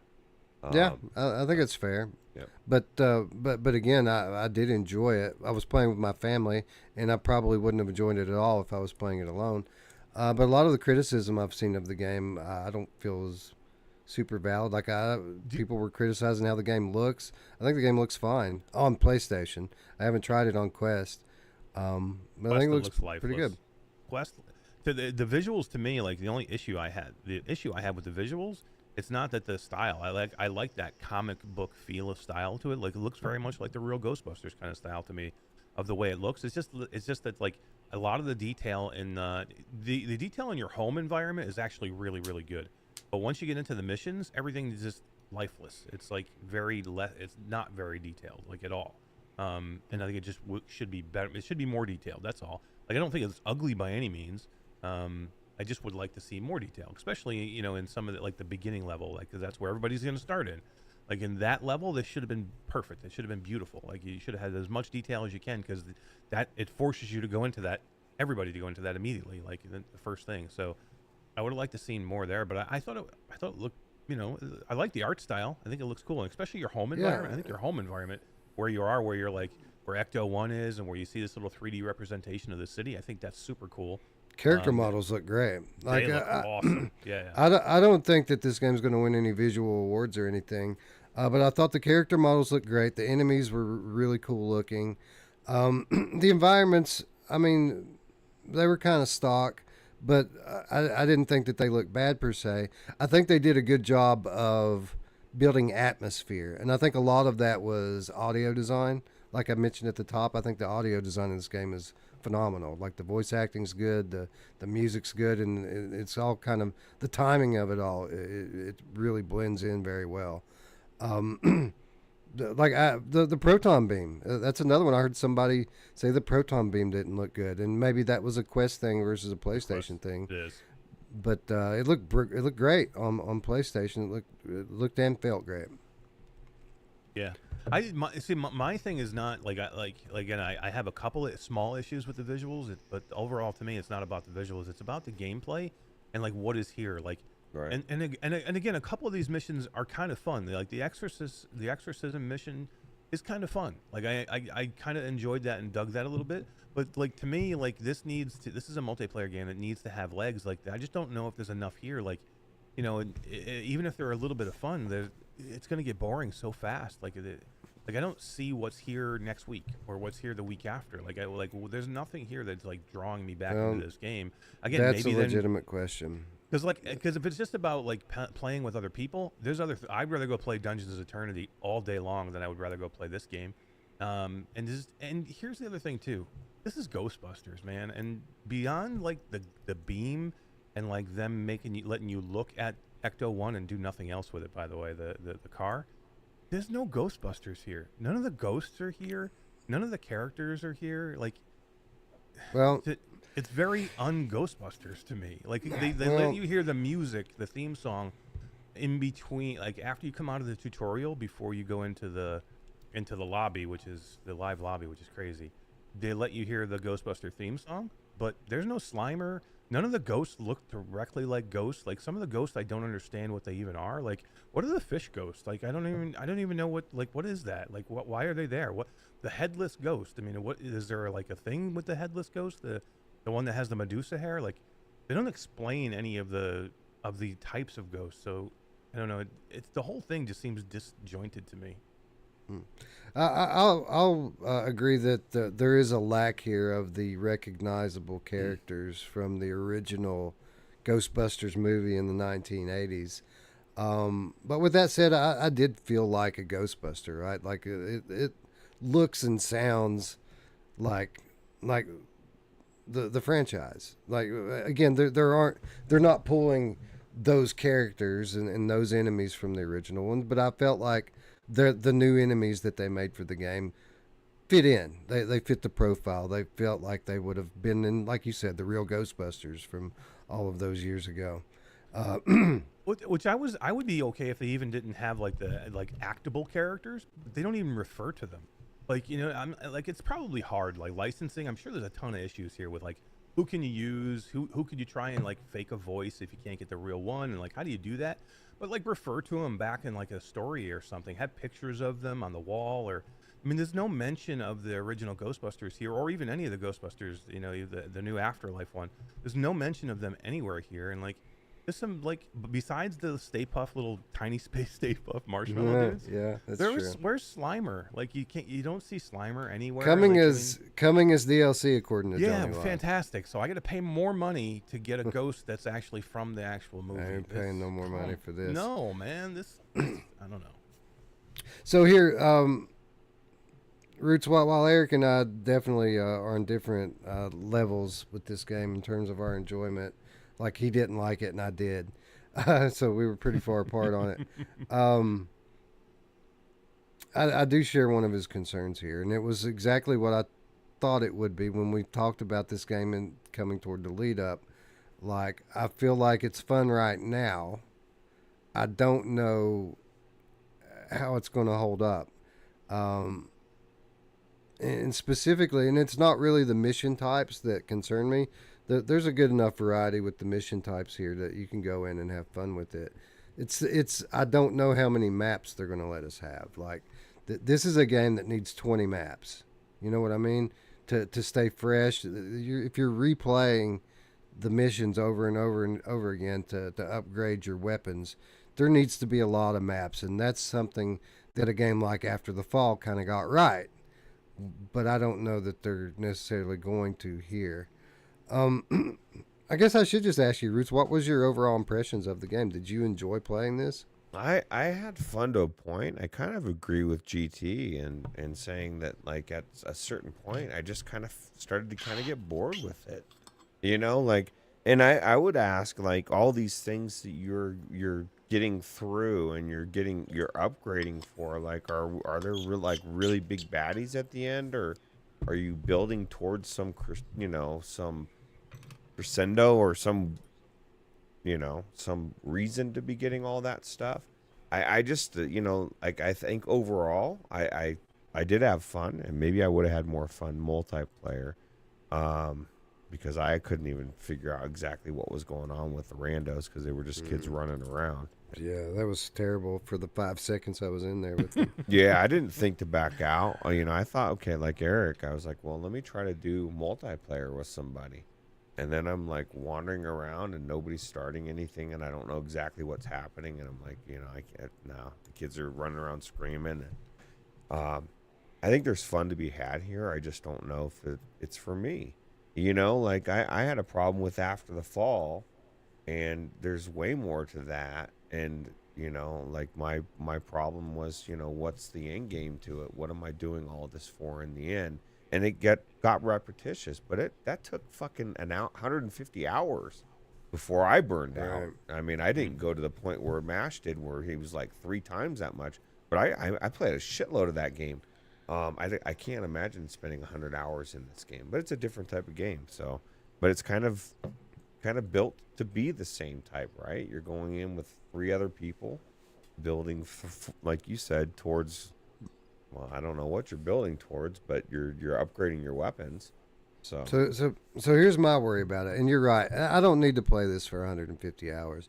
But given the type of game that it is, they need to give me enough that I'll over the lifespan of the game with friends, we'll get 50 hours in it. Like, I should get a couple dozen play sessions out of this game for the $35 that they've put on it. The problem is 35. It's 35. Is that the expensive one? No, that is the standard edition. That's what I was getting to. Is I think that some of the extra content that I feel like the game needs is on its way, but I think to get that, you're going to need to buy into the $20 upgrade to get the full containment edition, which is $55.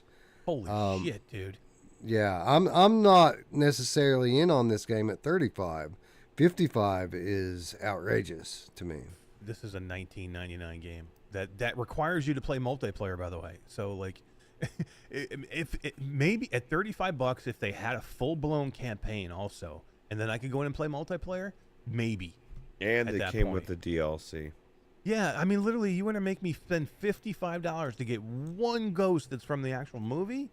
And then, like, some other costumes? I mean, they're supposed to be bringing game modes and stuff, too. But, yeah, but you have to pay for that, too? How far down the road is this? And are their lobbies going to be full when they release this DLC? That's the question. So that's the thing. I feel like $35 is a fair price for the full containment edition, like with all the coming new game modes and maps and stuff.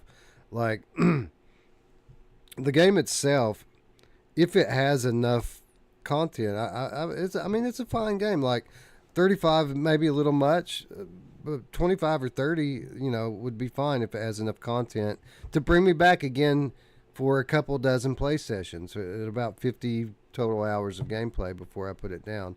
I don't know it has that yet, but we're going to find out, because again, this is something we're going to be talking about next week on Game of the Month, and I am going to go back and play more of this game just because I want to play more of it with my family. We had fun.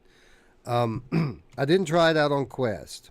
I think PlayStation VR added a lot to it, like Ruuts and I were just talking about. I can say that my kids played on Quest, and I can verify that the crossplay works very well in it. It's seamless. That's good. Okay. That's good. I played it mainly on Quest. I wish I had played it more on PlayStation. Yeah. I think you should. Well, I mean, you did go. I there, fired so it up. It makes a big difference, though. You know, I fired it up so I could see it. I just spent the majority of my time because I started in the Quest, and I just went into the PlayStation to look and see what it looked like and play and shoot everything to get the haptics. But yeah. So Blue Bottles is in chat. Blue Bottle says 3 copies for $150. No, thank you. So let me just say this. There are means available both on Meta's platform and the Sony platform to share your library, so you don't have to buy an individual copy for everyone. Each copy you buy, you can use on 2 accounts at once on either platform, just by setting it up properly in the settings. So you don't have to buy individual copies for everyone. Me and my 2 kids played on 2 copies, and we could have had one more in there if I had another PlayStation VR headset to plug in. Yeah, I just want to say too that like I wanted this game to be good. Like I wanted to like this game, so I don't want anybody to think, well, you know, like I'm always looking for games to shit on, and I'm just not. Like I wanted this to be a really, really good game. I like In Dreams. I think they were a fantastic company. I don't even know if there's a game out there that I don't like from In Dreams, to be honest with you. I think I like pretty much everything they do. All the people there, I think I really like. Like I want them to be successful. I want this game to be super successful because I think will help sell headsets. When you bring a major IP in, it's a big deal. Just to me, it's a letdown. It's just not like, why didn't they put a campaign mode in and let me play co-op in the campaign mode and give me 40 missions, you know, that go with a story, you know, and let me go in there, and then you can maybe add this on, add a multiplayer on, so you can sell skins and shit like that later. You know what I mean? Well, but why not have both? Give me a story play where I can play it solo, or I can go in with 2 or 3 other people and co-op it. I mean, there's so much more that In Dreams could have done with this. And then Wes, there's some major mistakes they made in the beginning. Like with those menus, that's not In Dreams, man. And those things are problems in the beginning when people are starting to play and learning how to play this game, and you have pop-up menus that are in front of your face the entire time you're trying to battle. That's a problem for In Dreams. That's sloppy for In Dreams, and I don't like to see it. I didn't really experience that as much. Like, it wasn't the entire time. Half of the menus that pop up, it tells you to press button to. But there are several that don't, that you can't get rid of until you end the fight. I had that happen twice, and I looked for it specifically because I remember you talking about that. And yes, it was annoying, and it was a dumb UI decision. But one of them was kind of easy to work around just by a 5-degree turn of the stick. Got it out of my way. $35 In Dreams. You can't do that. You can't do that. I agree. That's a valid criticism. Especially on a game where you think this is bringing new people into. If this is a game that's going to bring new people into VR, you can't put issues with them in the tutorial where there's problems where it's an easy fix. Like I'm not saying it's a major thing, like it bothered me through the whole game. It's just a problem that it's an easy fix. That's like a lazy thing. Like why would they ever allow that? Like who saw that and we're like, oh, okay, we're okay with that. Like because it's not like it only happens every once in a while. It happens to everybody. And I had a glitch problem in the beginning, and so did Todd, and so did a couple people. Where in that beginning part, I had one of the ghosts glitch out and it wouldn't go into the trap, and I had to. I ended to get lucky enough where I had to wait like a couple of minutes, and it actually ended up going into the trap, one of the eyeballs or whatever. But some people said they had to start the whole game over, so there's definitely some issues. Yeah. Yeah, I didn't have anything like that. That's just not In Dreams, you know what I mean? Like, when was the last time you saw an In Dreams game where there was any issues like that? They don't normally do stuff like that. They normally have everything that's perfect, you know what I mean? And this is In Dreams backed by Sony. You just expect more. Like, I expected everything to be perfect. Yeah, I'll agree that I would have liked to have had a little bit more variety with regards to the scope of the game and gameplay. But I mean, that's something that we typically always say about In Dreams is we would like to have seen more in terms of scope. So again, to be clear, I'm not trying to tell you that this is going to be my game of the year, and it probably won't even be my game of the month. But I I came into this game not expecting to like it very much, and I had a good time with it. And I'm going to go back in and play more because I enjoyed it and I want to play more. I do have concerns about the overall amount of content that's going to be in the game. Again, I haven't played into it far enough to know how much is here versus how much isn't. And with regard to the $35 price tag, much like the previous title that we spoke about today, I'm going to take a wait and see approach before I tell people to buy it or not buy it. I really don't. I don't know enough at this point to say one way or the other whether or not it's worth that price. I'm skeptical. I'll give it another chance. I'll get in there with you if you want to, if you got time. Yeah, yes. I'll get absolutely. in with you and your wife and your kids or whatever, and I'll definitely try it. Like, and and I think I'll enjoy it more with more people. But how about the difficulty? Like, it seemed like there's no way you're dying here if you're with other people. Like, Somebody said there's an extremely hard mode, and that's actually really good. That's actually hard. I thought that was this game. We had there was one level. I'm sorry, I keep getting stuff in my throat here. You know who else keeps getting stuff in her throat? My mom!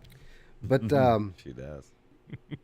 We had one level that was challenging. The rest of them were fairly easy.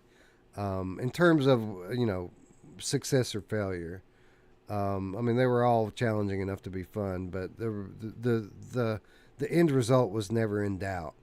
But there was one level that had just a shit ton of big ghosts in it, and it was a confined space, and we all died in it. Like, not completely because you can revive each other, but it was the situation where, like, I'm down, they come and get me up, and then the other one's down, I had to go get them up, and then this one's down, and it was like constant revival while we were trying to fight these ghosts. So that one was challenging, but the other ones that I played weren't really. In terms of, questioning the outcome, they weren't challenging. What do you guys think about people's More VR says, dude, when they denied content creators to do reviews, we should have known. Nathy told us, we didn't listen. Arizona Sunshine showed it to Beardo to show gameplay because it's beautiful. Shake my head. And I think there's some truth to it in the summer. I don't know about this specific instance, but like, if you are proud of your game, if your game is fucking amazing, if you got Vertigo 2, if you got Arizona Sunshine 2, whatever it is, you're screaming, fucking everybody, showcase my game. It's weird when you have developers or Sony or whoever it was that made the call to selectively handpick who gets to see the game, and it gets kind of weird. It doesn't set a good precedent, because people, believe it or not, even if they don't know it, will start to change, a lot of people anyway, how they approach or what their opinion is of the game just because they want access to the next game. And it's just not good. I think everybody should have equal access to some extent. I mean, obviously not everybody's going to get every game, but it's just weird. It's not only this, but it was power washed from what GT was saying as well, right? So yeah, that is a little bit strange. Now, with regard to Vertigo 2, it was odd the way that they did that. And I don't think it's particularly odd that they had select outlets come and play the game and talk about it. It was weird how they waited so long to roll out gameplay footage. Like, it made people question the reviewers that did get a go and were raving about it.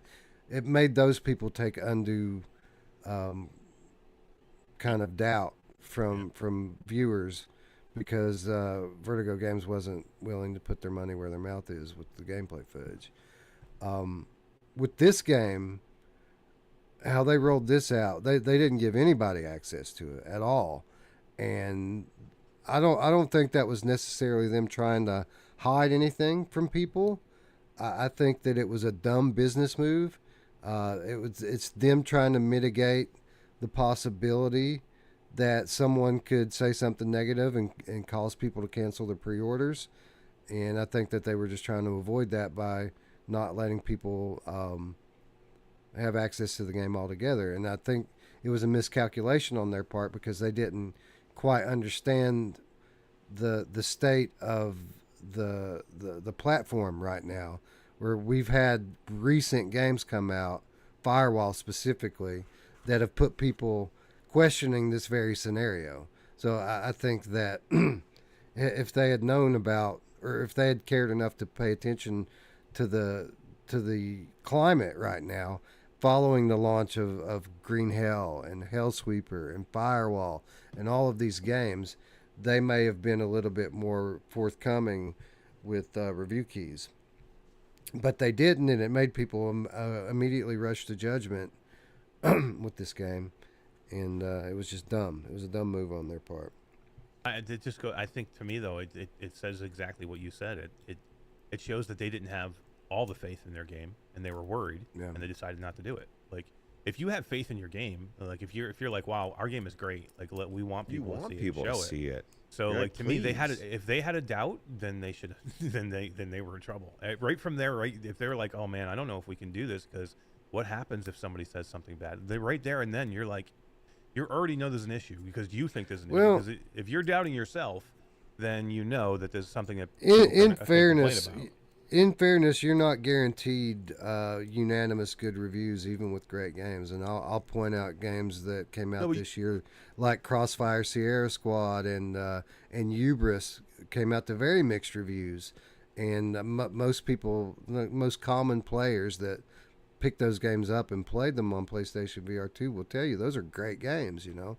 No, but I think the good games that they're not afraid of one or two bad reviews because they know that the majority are going to like the game. Like if you know that you have a good game, if you are very confident that you have a good game, again, you can't guarantee you may get a bad review just because somebody doesn't gel with that game or whatever. But you have to have the confidence in your game to say that I know that the majority of people that play this game early and are going to show everybody are going to love this game because it's great. And may have a couple of bad ones, but I don't care about those because I care about all the other ones that are going to be good.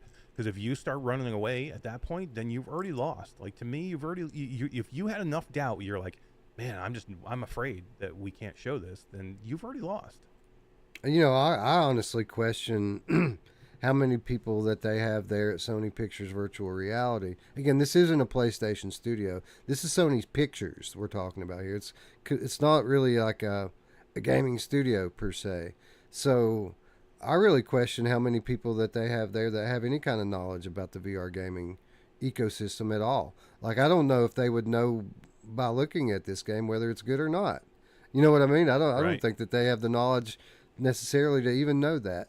They've put out some good games. I mean, they put out Zombieland came from them, but also Angry Birds Under Pressure came from them. And that's not Isle of Pigs. It's Angry Birds Under Pressure was that couch co-op thing they put out for PSVR1, which wasn't the greatest. Anyway, we're kind of getting off topic here a little bit. Again, I like the game. Eric didn't like the game. Ruuts is somewhere in the middle. I don't love it. I like it. It was fun with my family. I'm going to go back in and play more. And as you heard Eric just say, we're going to get back in and play more together. And we're going to come back in a week and talk about it a little bit more. So once again, if you haven't already, make sure that you're subscribed and ring the bell. And when we do Game of the Week next week, we'll go into a little bit more depth with this one. But yeah, I'd say wait and see before going and dropping $35 on it. Wait and see.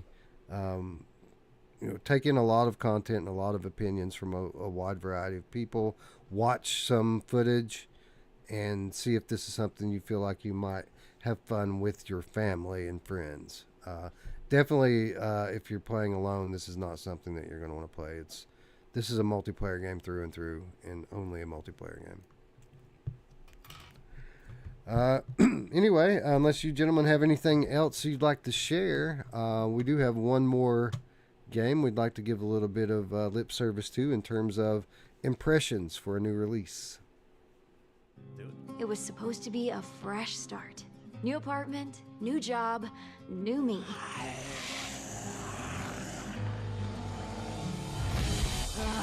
But no, these stupid zombies had to go and mess it all up. Ooh, at least the amenities are pretty killer. Not gonna lie, that kind of kill just hits different.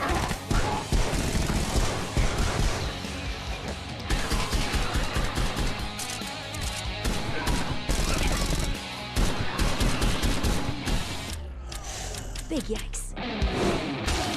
Ew, are you hitting on me? Let's see how you like it. Oh yeah! Slay all day!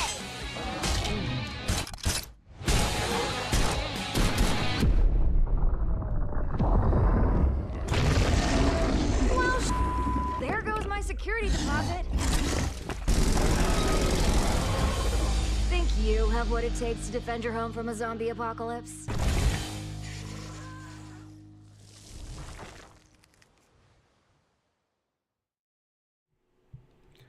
Drop Dead The Cabin Home Invasion dropped this past week as a free upgrade to anyone who already owns Drop Dead The Cabin on their Quest. This is a Quest exclusive. The base game is kind of it is what it says. You're in a cabin. You're being invaded by all sorts of creatures and undead monsters, and you're basically trying to get some machinery up and operational enough and keep it up so that eventually you can be extracted without dying. The home invasion, which is what we're covering today, is the brand new mixed reality mode, which very much copies that same gameplay loop as the original Drop Dead the Cabin, only instead of defending their cabin, you're defending your own home. You go through a little bit of a setup process, which we talked about at the top of the show, where you map out your room or rooms. You can map out multiple rooms. You can map out your whole house, in theory here. And as long as you take the time to tell it where every piece of furniture is and every window is, Eric, this can be a very, very immersive and fun to play game. And honestly, I got to say, I guess what I should say is thank you to Soul Assembly for letting us have access to this early. We've been playing this for a little while now. But what I would like to say is, out of all of the MR games that I've played that were made for MR, right? I'm not talking about stuff like Demio that puts Demio in your room, or whatever, 11 table tennis, which puts 11 table tennis in your room. I'm talking about the specific modes that were made, like MR experiences. This is probably my favorite one, probably the most immersive one and the funnest one to play. The one that's most like a full-blown game to me. What do you think about it? This is the best experience I've had with mixed reality so far. It's still, and I tried this back at Gamescom in August. And I loved it back then. It was like I couldn't talk about it a lot back then, but it was like one of my favorites.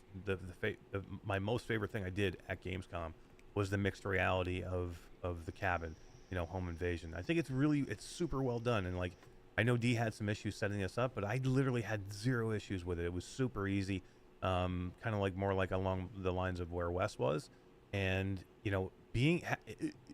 having your environment, like having them come through windows and like shooting and grabbing guns off the floor, your floor, having like this weapon thing that pops up out of the ground, out of your own floor in between rounds and gives you different weapons, and then all of a sudden, like they're coming through your doors and your windows, and then all of a sudden one of these other big ones breaks a hole in your wall, and it makes its own hole.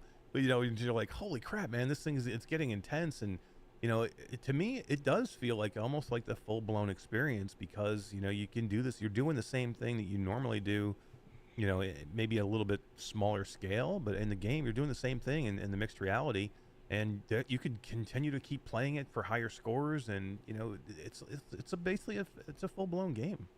It's like the cabin. The cabin's very much the same thing. The only difference being is that when you're playing the cabin itself, you're going outside and you're dealing with stuff in the yard and outbuildings.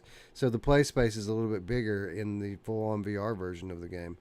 The other big difference, Ruuts, and probably the most significant thing about this, is in how you play the game. Because when you're playing the full VR version of the cabin, or when I'm playing it, I'm sitting in a chair, I'm running around with my thumbsticks. Because if I get up out of my chair and try to move around in real life, I'm gonna break something. I'm gonna break my TV. I'm gonna punch a hole in the wall.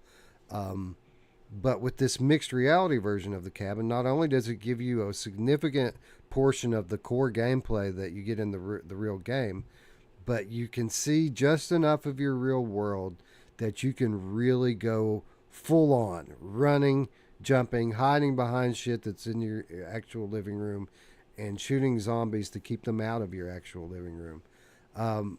Setup aside, Ruuts, what did you think about the gameplay experience of Drop Dead: The Cabin Home Invasion?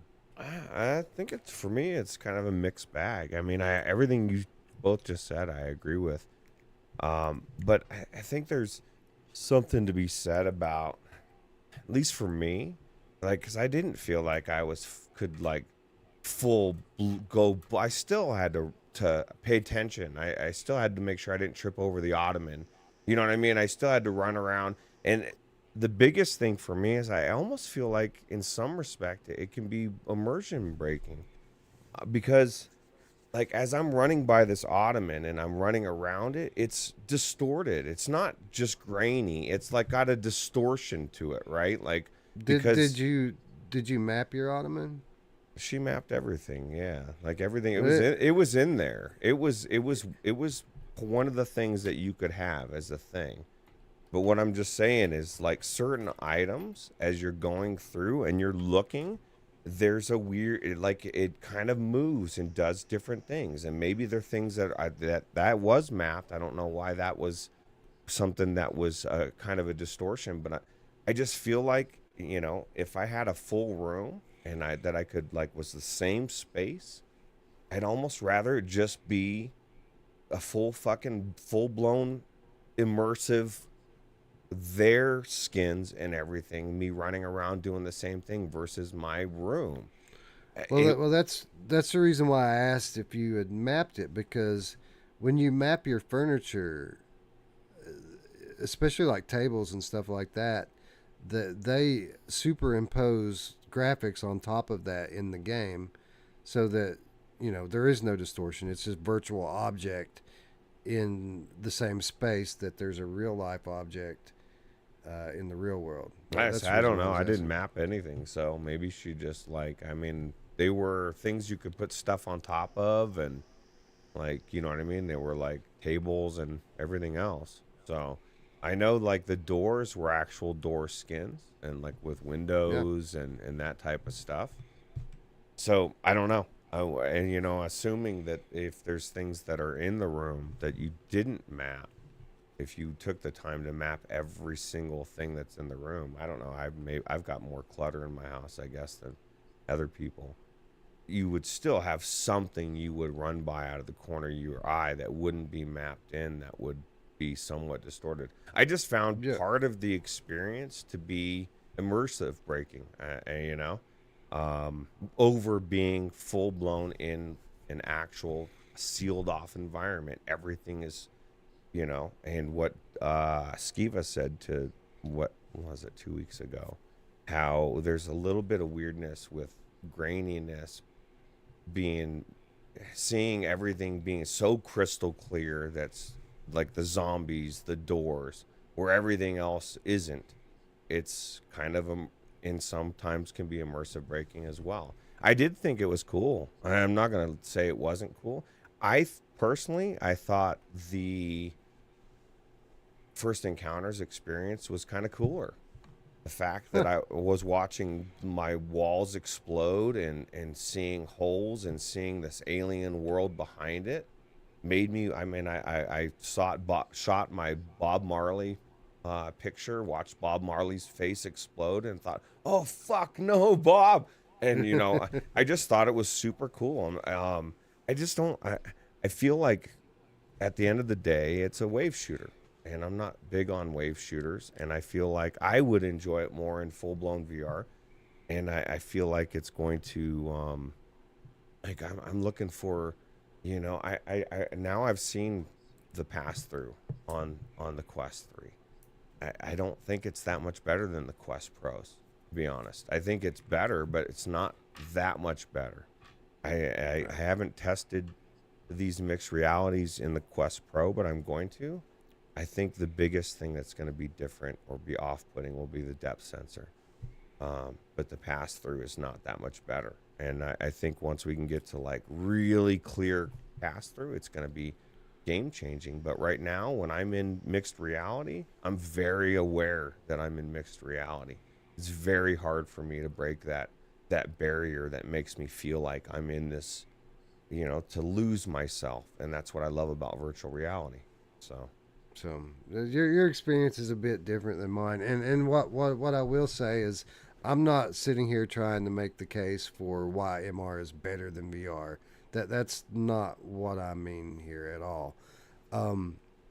What I am making the case for is that this is a very different experience. It's parallel and there are similarities, but there are things about MR that are better than VR. I'm not saying the overall experience is, but there are things that are better about it. And one of the things is what I mentioned, like playing full on immersive VR. Yeah, it's more immersive in terms of the environment.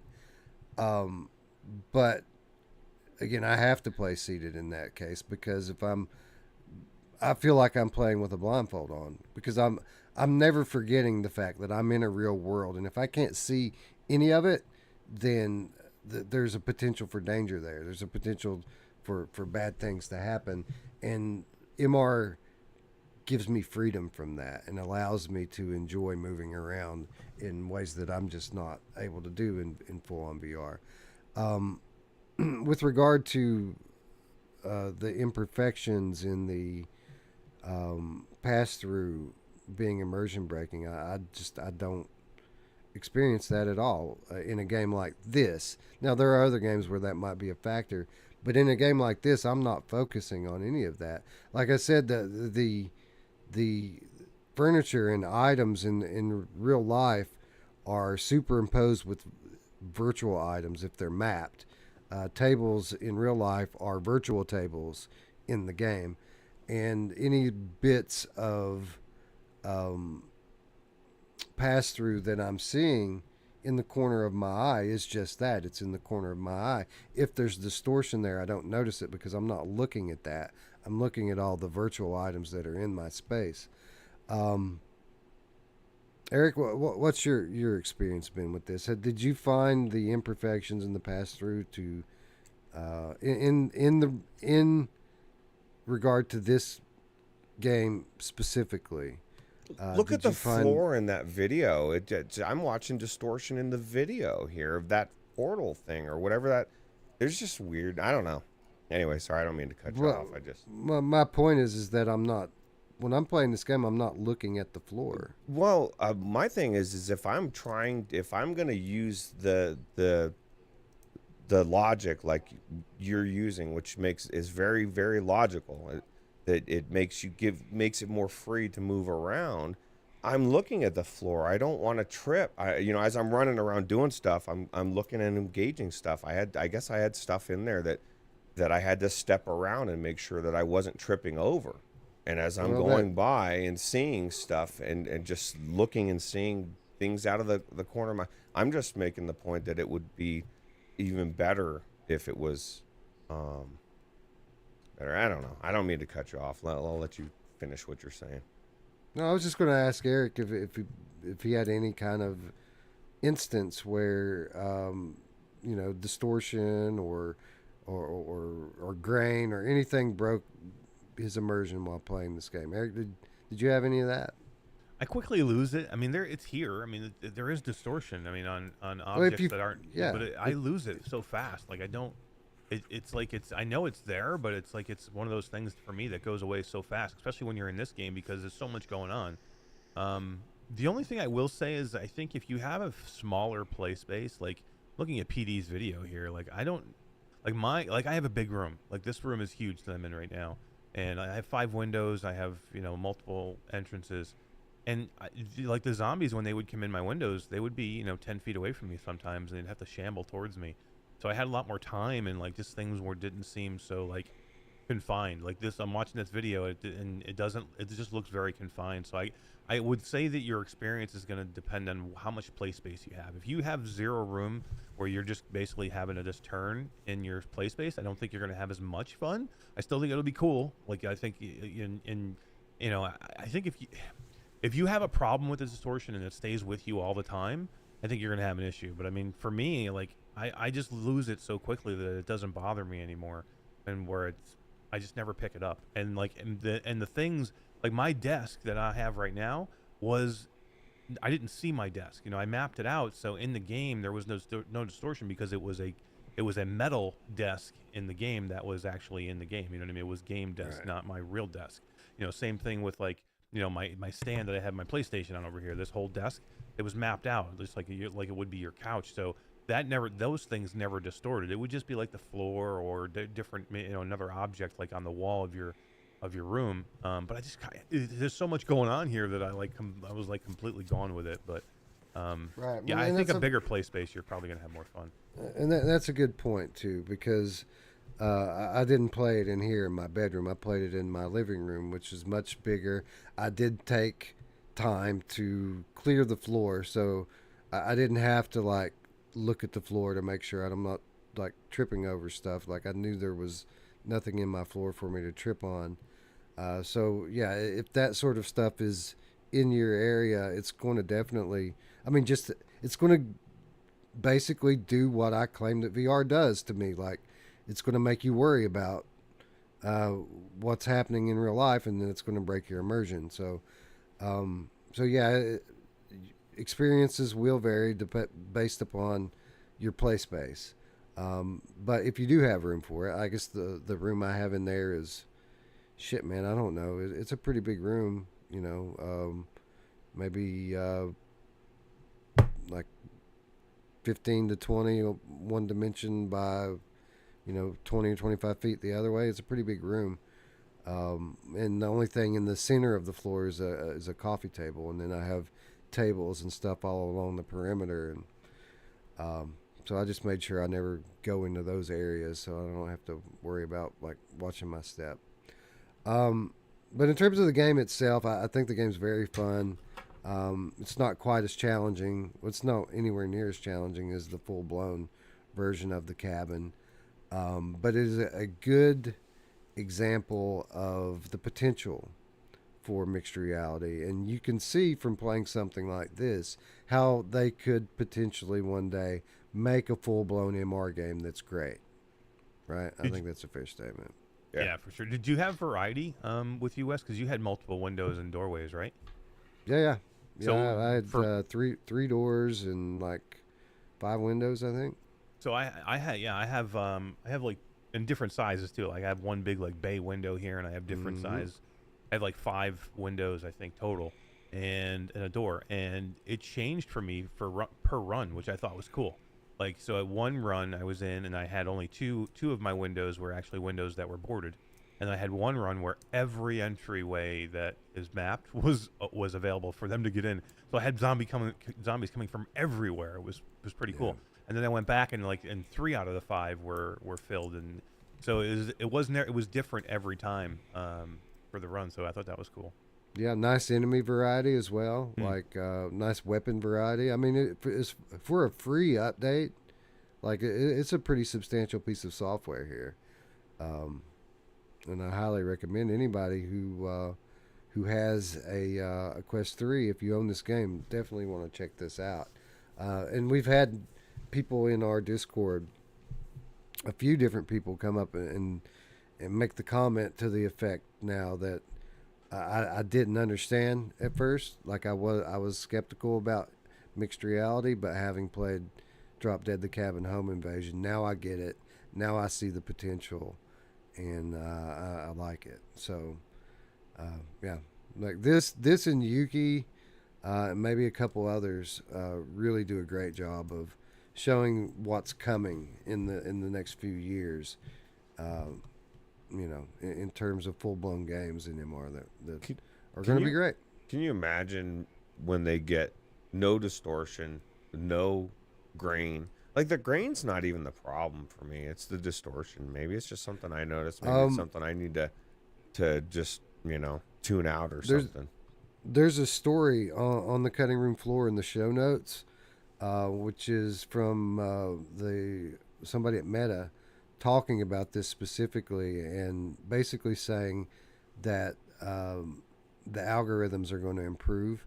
It's a machine learning algorithm that they're running it on, and over time it's going to learn and improve. And as it does, it'll be a slow process, but slowly over the lifespan of Quest 3, that distortion is going to improve more and more and more. Ah, that's good news. Yeah. Because like I said, the grain, I don't think the grain's that much better than the Quest Pro, but I don't think the Quest Pro's that bad. You know, like I think over time it'll get even better, and so cool. Yep. So yeah, highly recommended that you check it out. If you've got a Quest 3 and you're not messing around with your MR stuff, then what are you doing anyway? Like, especially with that roller coaster one coming. Oh yeah. Yeah, we might need to check that one out soon. There's that one looks interesting, and a lot of people are having fun with this like Minecraft clone ripoff, where people are going outside, and it's not like full blown Minecraft, but it's like the build mode of Minecraft. You can go out in your yard and build shit, like Minecraft outside. Yeah, that's pretty cool. Very cool. Yeah. Yep. Anyway, that's all I really wanted to say about that. Again, shout out to Joe at Soul Assembly for providing us with early access to this. It is better now, by the way, for those, you know, we've been talking about it for a little while now. The launch version, it does a better job of placing virtual items in your real world, like the tables and stuff we were talking about earlier. It does a much better job of that now. The animations on the enemies are much better now. And like there's an onboarding process that wasn't there before, like telling you how to play the game, essentially, where before on like the early version you just kind of had to figure it out for yourself. Anyway, it's very good, it's very fun, and it's my favorite mixed reality experience that, again, was made for MR that I've had so far. So. Have you tried the Smash drums? No, but people keep talking about how cool the Smash drums is. Yeah. Everybody's saying it. And it's like the music, I think, is up your alley as well. Maybe. I think. Yeah, people say you start like really killing it on the drums, your walls and ceiling and shit starts to chip away and collapse and fall in. That sounds cool. Cool idea. You know, we often, Eric, give these developers, you know, advice on things that they can add into their game, and something that we commonly express to them is that they need to give the players visual cues, right, to reward them for doing well. And we often talk about lights and particle effects and just various things that they could throw in there to stimulate the player and reward them for proficient gameplay. And this sounds like Smash Drums is taking that to the next level with mixed reality. Yeah, he's killing it, and he's got new music coming too, like licensed music. He's got some kick-ass, like hardcore, like you're gonna love it, Wes. I think he's got like some serious, like good metal stuff coming. So I like rock and roll. Yeah. So put another dime in the jukebox, baby. Hell yeah. Anyway, that's going to wrap up our game impressions for this week. Apologies again for those of you who are missing the Friday night show. This is our way of making up for that. And we're going to try to get 2 shows out this week. Hopefully I won't come down with fucking smallpox or something. Yeah. Anyway, with that said, we do have some headlines in store for you fine folks. So why don't we talk a little bit about the news?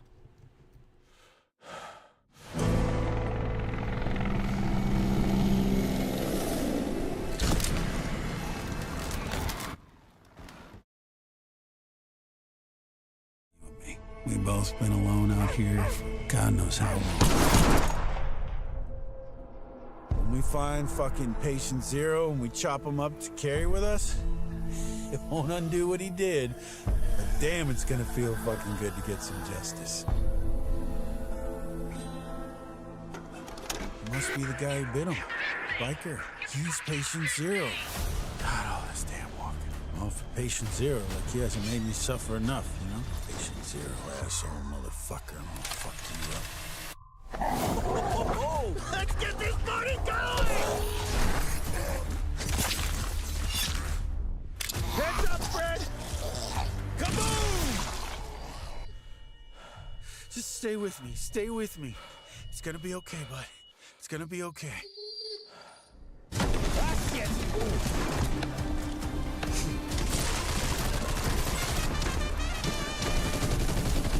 Barbecue time, baby!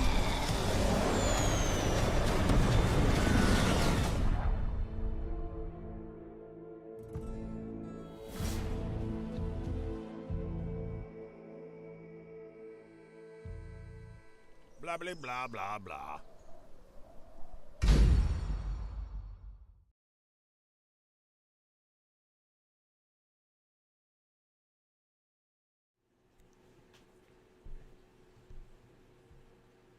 A Christmas miracle?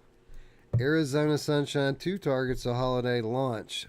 This from yours truly at xrupdate.com. And I'm not going to read through this article again because those of you who watch the show regularly will notice that this is an article that we initially published a couple weeks ago, or maybe even a few weeks ago at this point.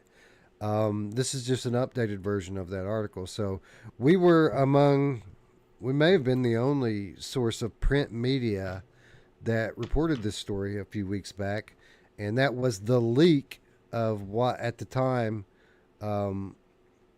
was a potential launch date for Arizona Sunshine 2, the highly anticipated follow-up to the Gen 1 Zombie Shooting Classic.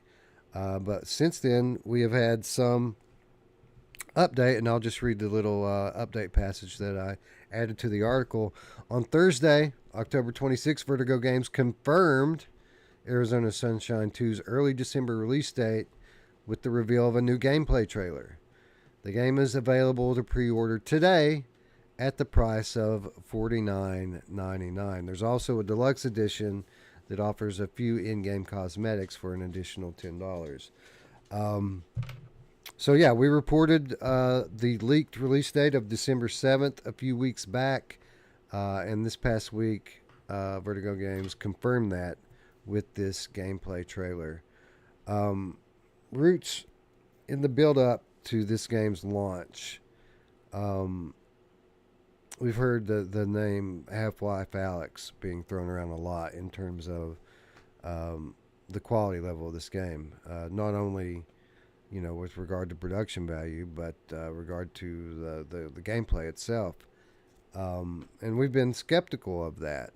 But having now seen a substantial amount of gameplay, not only from this trailer, but also from some of the content that I've been watching on YouTube, I mean, it might not quite be on the level of Half-Life Alyx, but it doesn't seem like there's a mile of difference between them in terms of quality level here. I think this game looks phenomenal. Yeah, I'd have to agree. And, I would submit that After the Fall was up there graphically as well. Like, it's not a leap for me to think that that this game is on that level. Like, that, I thought the first game's story was really good. I just thought that their animations were a little janky, and it was like one of their first games, or was it their first game? And they've done so much since, and now, I think it looks, on that level for sure. I'm so excited for this game. This is probably one of the few games that I'm actually really excited for, that I really feel like would be actually worth pre-ordering, that I would recommend pre-ordering, although I still tell people that you might want to wait on PlayStation, if anything, just for principle, until they change their policy. I think people just need to stop feeding into it. So. Yeah, pre-ordering on PlayStation is a risky proposition these days, especially when you're talking about Vertigo Games and you think about the state that after the fall launched in on PlayStation VR1, and then even more recently Hellsweeper, although they did fairly quickly correct Hellsweeper. Eric, Half-Life Alyx comparisons not only in production value, but I think it's a valid comparison in terms of the scope of the gameplay. Half-Life Alyx isn't the most complex gameplay concept, right? You're running through very detailed maps. It's very much an arcade action shooter with some small amount of exploration, resource collecting, and crafting. It sounds like Arizona Sunshine, in terms of the scope of the gameplay, it's nearly identical to what Half-Life Alyx was doing. Yeah, I mean, I'm hoping still for a step up. Like, again, Half-Life Alyx was like an amazing game, but how many years ago was that now? It's been a while. Yeah. It's been a while. Like, I want Half-Life Alyx, but I want Half-Life Alyx whatever it is today. Like, I want Half-Life Alyx. Like, I want Vertigo to take the next step. And I want that and more. Like, and I think it's okay to expect those things. Well, allow me to then explain to you the more, because there is more here. There's more guns here. There's a much wider variety in terms of your arsenal. There's much more variety here in terms of the type of things you can craft. Not that there's a ton of them, but there was hardly anything in Half-Life Alyx. There's more here, and most significantly, Ruuts. This game is going to be co-op on day one. Yeah, that's pretty awesome, right? That is pretty awesome. Somebody was just asking in the chat about co-op. This is the thing about Vertigo games is they don't want. Let's not be Half-Life Alyx. Let's have the future games want to be Arizona Sunshine 2 is what you know what I mean? That's what they're going for. Like I agree with Mash. Is like, we want Half-Life Alyx Plus. And looks like we're getting it. I don't know. I'm just excited because I really did enjoy the first one. And I would have taken a sequel of that one way back when. And I guarantee this one's going to be a shit ton better now.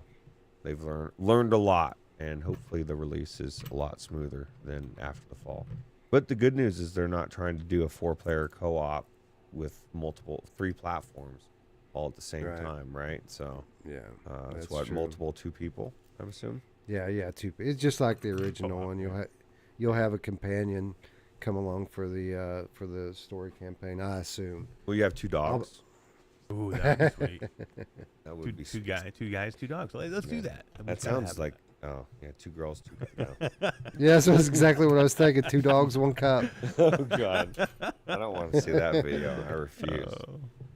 But you know what I was telling Wes while we were watching the trailer is like, what I'm saying is like I want this to be like Half-Life Alyx, but better because we're 3 years removed from Half-Life Alyx, and I think we're gonna get it. Like I think from every report I'm seeing and like some people I know who've played it, are saying how amazing it is, and like I was a little bit nervous, so I feel way better today than I was when they originally announced it. Like Vertigo has me a little nervous sometimes, and everything they're doing. Like I don't always agree with everything Vertigo does, so when you have a big title like this, it's easy to screw it up. Ask Ghostbusters. Yeah, we've seen too many titles, man. Too many titles, and you think this is going to be amazing, and then it's not. Yeah. But from everything I see, I don't think this is going to be the case. And now I'm probably more excited for this now than most other games out there. There's only a few other games I'm probably maybe more excited or as excited for. I think this could very well be the best game we play this year.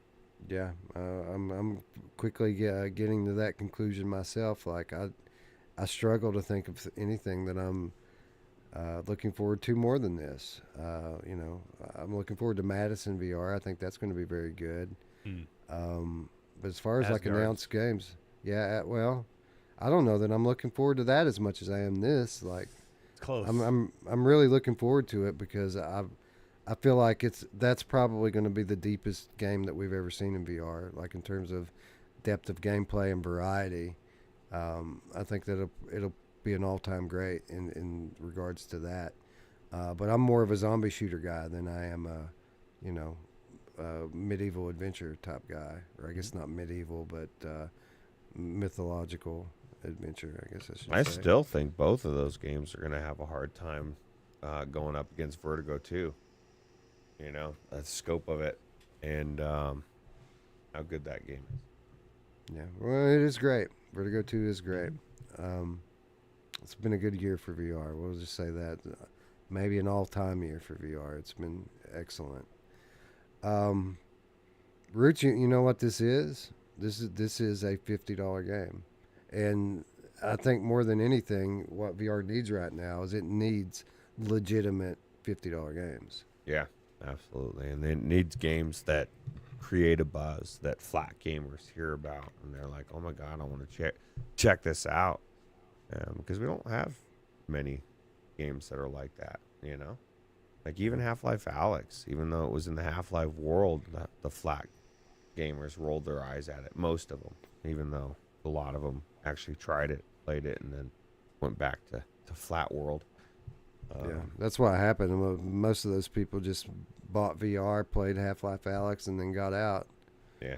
But, this is the thing. If when they did that, if they would have had Vertigo 2 to go to right after that, and they started having games like of that level, Arizona Sunshine 2, and then maybe they don't disappear. When you play a game like Half-Life Alyx and then you come out of it and there's nothing on that level, it's kind of hard, Like even the games that were on that level weren't on that level. Like Stormland and you know what I mean, as far as the full package with the story and everything. It's I just think as we get more and more amazing games, it's gonna make everything better. I think that this game is going to be held as an all-time great from certain enthusiasts by the end of the year, and I'll explain to you why. We've had a lot of high-profile releases lately. We've talked about 2 of them today, and we've got a couple more coming out next week. But a game like Arizona Sunshine 2 is an outlier from those games because those games support PlayStation VR2 and they support Quest. They don't support Steam VR. People aren't making PC VR games anymore. Arizona Sunshine 2 is supporting PSVR2. It's supporting Quest, and it's supporting Steam VR. So by the end of the year, you're going to have the Gerillos coming out from underneath their rocks. They're going to stop playing Jet Island for 5 minutes, and they're going to hail this as the greatest thing of all time. That's an early prediction from your boy Wes here. Yeah, that's true. Well, this is the thing. We have these amazing headsets, and if you have a really good computer and you want to leverage them, you can't do that with the Quest. And you can't do that with the PlayStation VR2. You can only do that with the PC. And so. But at the end of the day, devs are doing this for money, and it hasn't ever been more apparent than it has been over the last 1 to 2 years. And people are just, we said it when Lone Echo 2 launched, like that was PCVR swan song, so to speak. And if it weren't for the mods, PCVR wouldn't even be worth keeping up with anymore. Yeah. So thank God for the mods, and thank God for studios like Vertigo Games that still support PC in some way. Yeah.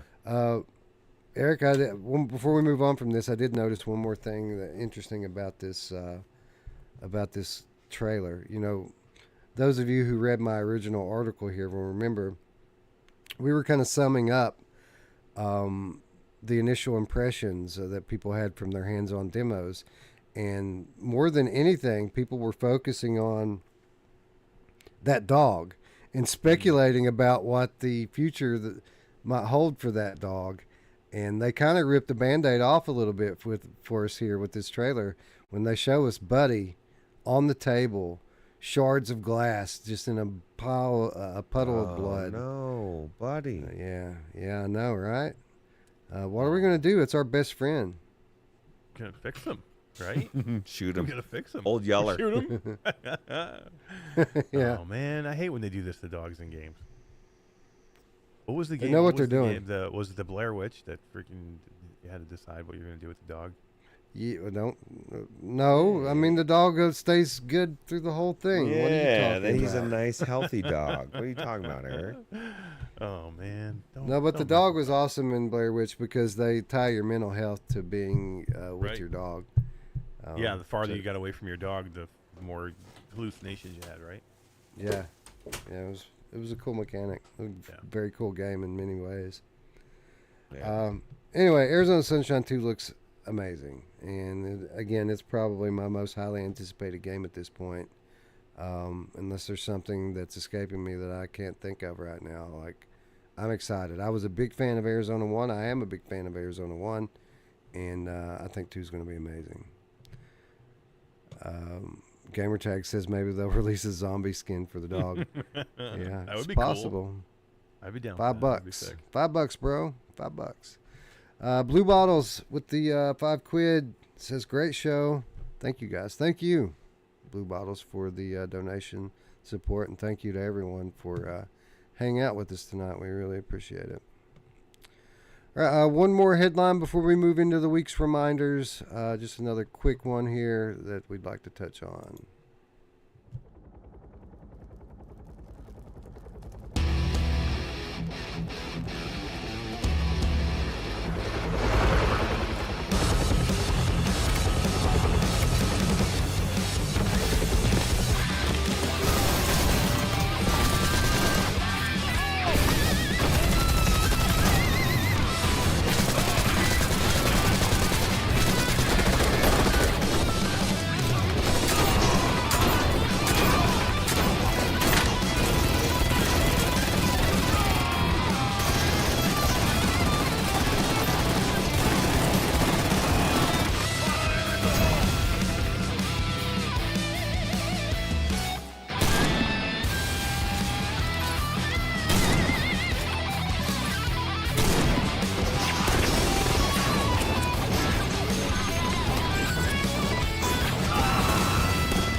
Crossfire Sierra Squad levels up yet again with killer October updates. This is another one from xrupdate.com. This past August launch of Crossfire Sierra Squad has proven to be one of 2023's more interesting stories from within the realm of VR gaming. After receiving a few mixed reviews early on, the game has since picked up a lot of momentum within the community and is turning out to be one of the more popular VR first-person shooter titles of the year. Known for its gripping firefights and high-octane missions, Crossfire Sierra Squad has now introduced a slew of new features that are sure to enhance the experience for those who are ready to hop back in for some more arcade-style action. The most notable addition of the recent updates is the introduction of cross-platform play between PlayStation VR2 and Steam VR. Initially introduced around the game's launch as a potential future update, players can now form squads and take on blacklist forces together, no matter which headset they have strapped to their respective faces. An added layer of customization also allows users to disable the crossplay, granting each console warrior the option to continue ostracizing the other side if they so wish. For those who just need to experience the highest sense of realism in their gameplay at all times, Crossfire Sierra Squad has now introduced manual reloading as well. This, of course, will enable players to reload most of the game's sizable arsenal in a manner similar to each weapon's real-world counterpart. It's an option that brings an additional layer of strategy and challenge to the game's firefights. In addition to these highly requested features, Smilegate has also implemented a number of quality life improvements. Drop-in gameplay. Players can now spontaneously join missions, making it easier than ever to team up with friends. Hideable UI. For those who like the cleaner view that Realism Mode provides but find it to be a bit too challenging, the new update allows players to toggle specific UI elements on or off while still in arcade mode. Weapon controls and tutorial improvements. The update also brings with it refined weapon controls. Players can now use their offhand for tasks like removing magazines for certain guns. Furthermore, Smilegate has revamped the tutorial for the story campaign, ensuring newcomers are better equipped to jump in the fire. From launch, Smilegate has been committed to refining and enhancing Crossfire Sierra Squad. But the game's consistent post-launch support is just one of many reasons for its continued success. If some of the early reviews convince you to wait and see before trying it out for yourself, now may be the perfect time for you to give it another look. So, Eric, I mean, we already love Crossfire Sierra Squad, one of our favorite shooters of the year. But here we have the ability for Steam players to play with console players. We have manual reloading, which everybody always harps on. And in addition to that, we have the ability to drop in games that are already in progress. When people talk about good post-launch support, this is what they're talking about, right? This is Smilegate going above and beyond to make their title among the best in the library this year. Definitely. I mean, it'd be so easy for them to go, yep, here's our game, there it is, and we're done, and just kind of like move on to whatever else they're going to do. But I mean, to do, number one, they patched a whole bunch of stuff right away that anybody had some small issues with, and then they did this huge update, which is the manual reload that a lot of people were asking for.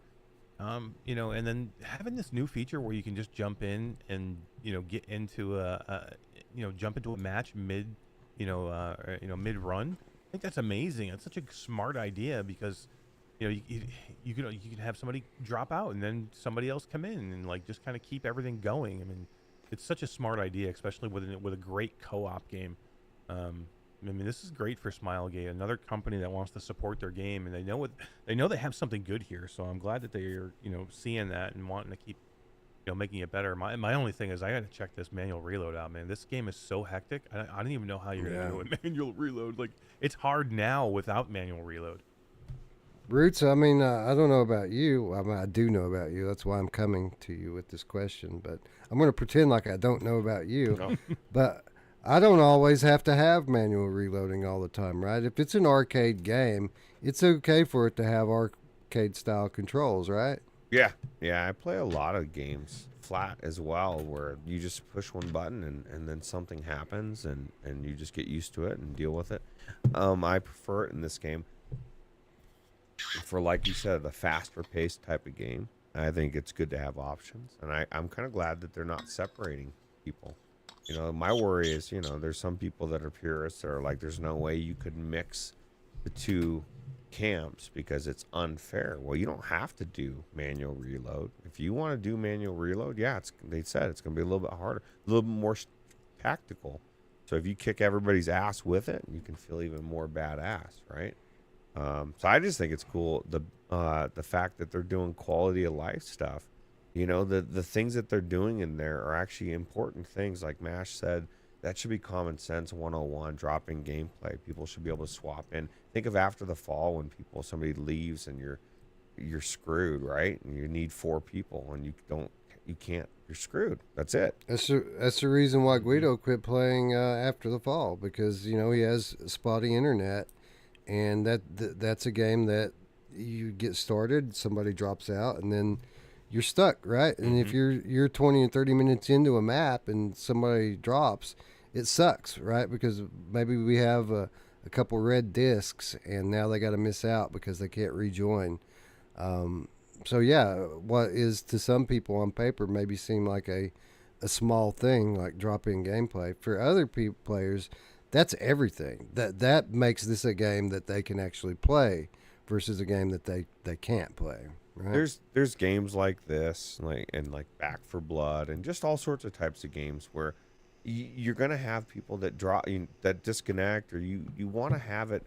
Like I said, that's why I say it's 101. Like, if you have a game like this, it should be on your radar. Like, that should be something that you should implement. And I think it's good that it's being implemented, and it shows again. And I harp on this every week, but these are developers that are listening to their community. That is so important. Like, they're making the game for you, and they're listening to you to make it better. And that's one of my biggest gripes about some devs, like, that make amazing games like Bone Lab or whatever, but they're so fucking amazing that they won't take any critiques from anybody to make their game even better. And that's a sign of a good dev. This game is a prime example of something that we've said for a long time about VR games. You know, marketing is important, but it isn't everything. If you make a great game, then eventually it's going to win. Like, word of mouth's going to get out. People are going to find out about it, and people are going to buy it. And I feel like this is a prime example of that, Eric, because like this game has a lot of momentum right now. It's extremely popular among the players, right? The community. Most of the people that you hear talking about this game, they're not shitting on it at all. They're talking about how great it is. But this game, I mean, I don't know if I've ever seen a bigger gap, or there hasn't been many examples of a bigger gap between the initial reviews of the game and then, you know, the real life reviews and the way people feel about it. I mean, this game launched to some mixed reviews, and it's very much succeeding now in spite of that. And the reason why, or a big part of the reason why, is because of the level of support that Ruuts was just describing. Yeah, and this game, it was weird the way it launched, because I mean it was mixed results, or mixed reviews, and it probably shouldn't have been. Like, some of the reviews just weren't particularly well thought out. I mean, there was a lot of people not playing it, not putting enough time into it. Not putting enough time into it. I mean, we had people accusing them of deceptive practices in marketing. I mean, it was particularly hostile for this game, which was crazy to me, because we loved this game from the very first moment that we played it, right? And they were very upfront, about what type of game it is. And sure, not everyone likes arcade style games, but I feel like this game delivers a layer of like visual realism that we don't typically see in these arcadey style games, right? Yeah, I mean this game. I mean, just sitting in the in the area where you can just shoot at the shooting range, and shoot every weapon in the game, and just see and feel the difference of every weapon, and there's so much realism here. And now with a manual reload, and I mean, to me, they did. This was one of the games they did everything right. Like, they did everything right, and they still got a little bit of bad press in the beginning. But I think now, people are really starting to understand what's there. They keep doing a couple of small things here or there, and people are starting to see, like, oh man, I need to go check this out. And then they do go in there, and they're like you said, the community. The people that are in there playing it are absolutely loving it. There was somebody said in chat earlier, they're at level 55 already of the single player campaign. I mean, this is a lot. There's a lot here. And then, like, you have the horde mode. You have the co-op campaign that's different than the regular campaign. All the weapons that you have. I mean, this game has got it all. Yeah, there's a little something for everybody in here. That's right. And maybe not everyone. I mean, if you're into like super detailed military sims, that isn't what this is. But there are elements of that for sure in the game's arsenal. And now that you have the ability to manually reload with either hand, like I feel like it's going to appeal to that crowd even more than it does already. Yeah. So now the only question left, Ruuts, is which platform is better? I mean, the triggers and haptics definitely give PlayStation VR a big leg up on this one. But for what it's worth, I mean, it does support B haptics. Am I right about that, Eric? This game supports B haptics. I think you're correct in there. I think it does. Yeah, I think so too. I don't know, man. I love clarity. I love graphics, but I had this is one of those games where I just can't imagine playing outside the PlayStation VR2 ecosphere. Like it just, like Eric said, like even just the explosion when you shoot a gun. And you got the sights, you know, you're looking down the sights. You can feel a different facial back, you know, I guess explosion, right? It's cool. Yeah, the face haptics are pretty cool in this one. The triggers are great. I mean, it's just a great game. Again, it's so interesting that this game is ending up in the position that it has ended up and being so popular amongst the community. Given, you know, how controversial it was when it launched. Amazing. And again, a testament to the amazing job that Smilegate has done with it. So kudos to them. Wish you continued success. And who knows, Eric? Who knows, Ruuts? Maybe we could see some new content coming for this game next year. That'd be cool. That would be awesome. Not that the friggin' 80-some levels that it has right now isn't enough, but level 55. Do you guys think Firewall could take a hint? Like, how can you imagine ever getting to 55 on Firewall? Like, how would that happen? Yeah, you know, like you should be able to progress. Progression is important. Like, you know what I mean? They Firewall. If you're out there, listen to take an example from Crossfire and let people actually. Level. So I think what you're talking about here is two different things, actually, Ruuts, because when they're talking about level 52, it was. I saw that comment, too. They were talking about being on level 52. That wasn't experience levels. It was like the actual levels of the gameplay campaign. Shit. Yeah, there's tons of levels. Yeah, okay, I gotcha. Well, either way, huge. I just want more. I just want Firewall to succeed. So it's on my mind. And I think that's one of the biggest problems is people don't feel a progression. I agree. They have a great system of progression laid out, but the pacing of it is just way out of whack. It's way too hard on the front end. Now, like the back end of it should take forever to level on, but the first 10 to 15 levels of that should not be something that you have to spend a year playing to achieve. Your basic upgrades to your weapons and abilities should be something that, you know, you can put an hour in a day and get it within a month, you know, and start getting some movement on it. You get the really cool stuff after the hard grind, right? Right, exactly. So hopefully there'll be some balancing updates over time. We talked last week about the clock ticking for them, so maybe they'll have their asses held to the fire a little bit. We might see some movement on it. Yeah. Anyway, that's going to wrap up our headlines for the week and get us into the week's reminders. And we're going to kick off reminders a little bit differently than we typically do, because I thought this would be a great opportunity as we sit here at the end of October to remind people to get your free stuff, people. There are free games available right now. And Ruuts, these ain't no fucking chump games either. This is the real shit. I know, especially that one in the middle. No, Callisto Protocol. I think Dee has that. She bought it and actually really enjoyed it. I think I even tried that Weird West, and that's pretty cool, actually. Pretty different game. Those are definitely worth picking up. Yeah, well, sure. Wasn't that a $70 game when it launched, the Callisto Protocol? Yeah, and they say it was really graphically intensive and very horror. Driven, Forget right? about that. Farming Simulator, man. Farming Simulator 22 is right there. I know. I don't even know what I'm talking about, Eric. You're right. I need to get the farm. Yeah, who doesn't want to be farming? Anyway, I've been holding off for Callisto because I'm like really wanted to play it, but I know there was some issues in the beginning, so I'm actually quite happy that. Yeah. Now you don't even have to pay for it, right? Why is that not modded yet? It will be. Like that was like soon. I'm like, why that one should have been done like right away. pretty sure it's an Unreal Engine game. Am I wrong about that? That's a good question. I'm not sure.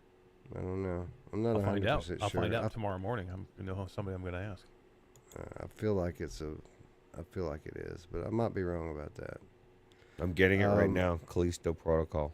Add to my library. Yeah, I'm gonna do the same thing. Do I've that. already got it on one of them, but not on the other one. So It says to choose the edition. I guess I don't get to choose the edition for the free one. No, You get what you choose get. You choose the free edition. This is the one you get. I did. I tried that Weird West. I think I might have tried it on Game Pass or something, and it was actually pretty cool. Oh yeah. Yeah, it was weird. Game Pass, any good? It can be. It'll be good if they allow World of Warcraft to come to it now that Microsoft owns them. Blizzard. There we go. Hey, what are you doing, Sony? Come on. Claim one game and then it signed me out for some reason. I got to sign back in to get my farming simulator. Oh, I didn't even. I didn't even grab that one. I probably should. That was the first one I got. I was already downloading the Callisto Protocol and Weird West to my PlayStation 5. I think Dee's gonna be mad that she bought the game and now it's free. She may be a little irritated. But, hey, she got to play it for free, or got to play it early, right? That's what you pay for. That's true. Weird West. So I'm not quite sure. Let's see here. It's weird. It's better than Farming Simulator, I guarantee you. I remember you played it for a little while, didn't you, Ruuts? Yeah, it was pretty cool. It was different.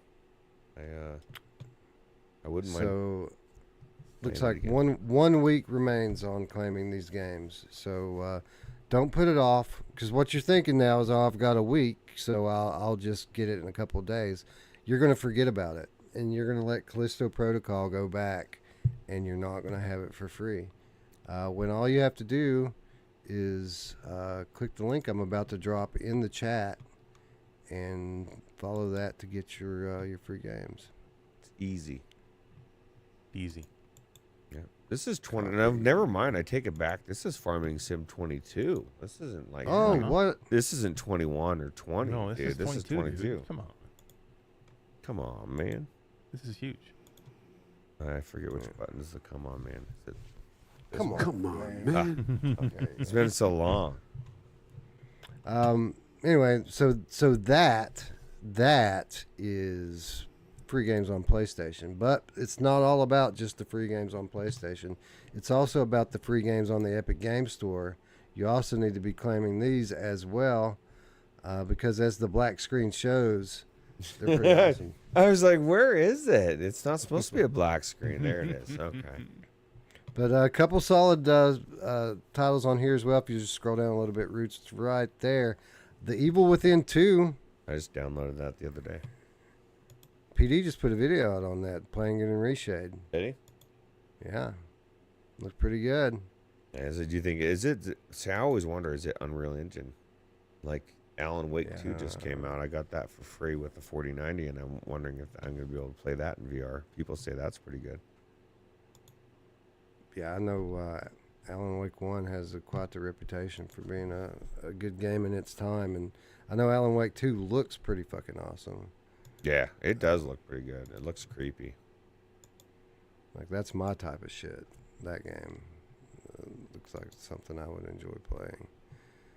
All right, so yeah, Tandem, A Tale of Shadows, also free on the Epic Games Store this week, which is a puzzle platformer. It looks like it's got some high scores.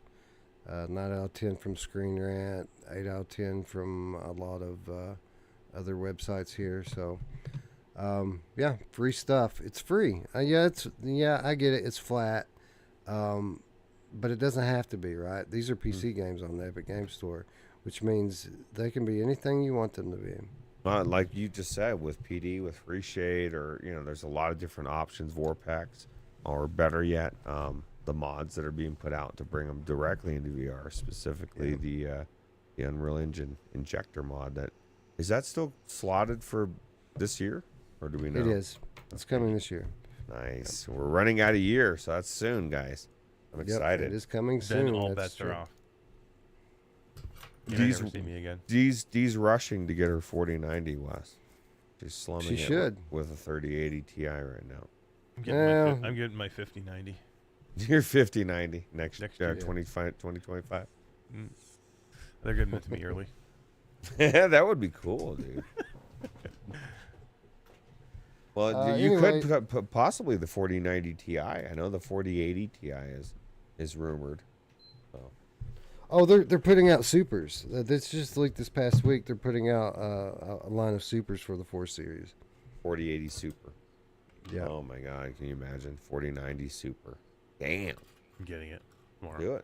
Do it. Yeah. Apparently, the Moore's Law's Dead channel is basically telling people to wait on these to come out because they're going to be better value than the regular line is in terms of performance for dollars. Anyway, let's move on to take a look at what's out this week, as once again we've got some notable shit coming out. And another black screen. Let me find out, I guess, because it's not clicked on for some reason. What the H? What about the trailer that was supposed to lead into this? Where was the trailer that was supposed to lead into this? I don't know. We don't have to watch the trailer. What It's the H, fine. yo? We'll just talk about it. We were going to have a lead-in trailer for Vampire: The Masquerade Justice, as I feel like that is probably the headliner this week. That's the one that most people are looking forward to, and if it's not, that's the one that you should be looking forward to. Because without going into too many specifics, the more I hear about this game, Eric, the more excited I get for it. Like people that have had the opportunity to go hands-on with it are pretty excited about what this title is going to bring. I am very, very excited about what this title is going to bring, and I have been hands-on with it for a while, and it's really, really good, and I can't wait to talk about it. Nice. Ruuts, I guess I should ask you, like, there's a few things on here coming out this week, right? Foglands is coming out. Veil is coming to Quest. Power Wash Simulator. Oh, never mind. I was going to ask you if there was something that actually you're more looking forward to than Vampire, but I mean, Power Wash has got to be know. it, right? Yeah, for sure.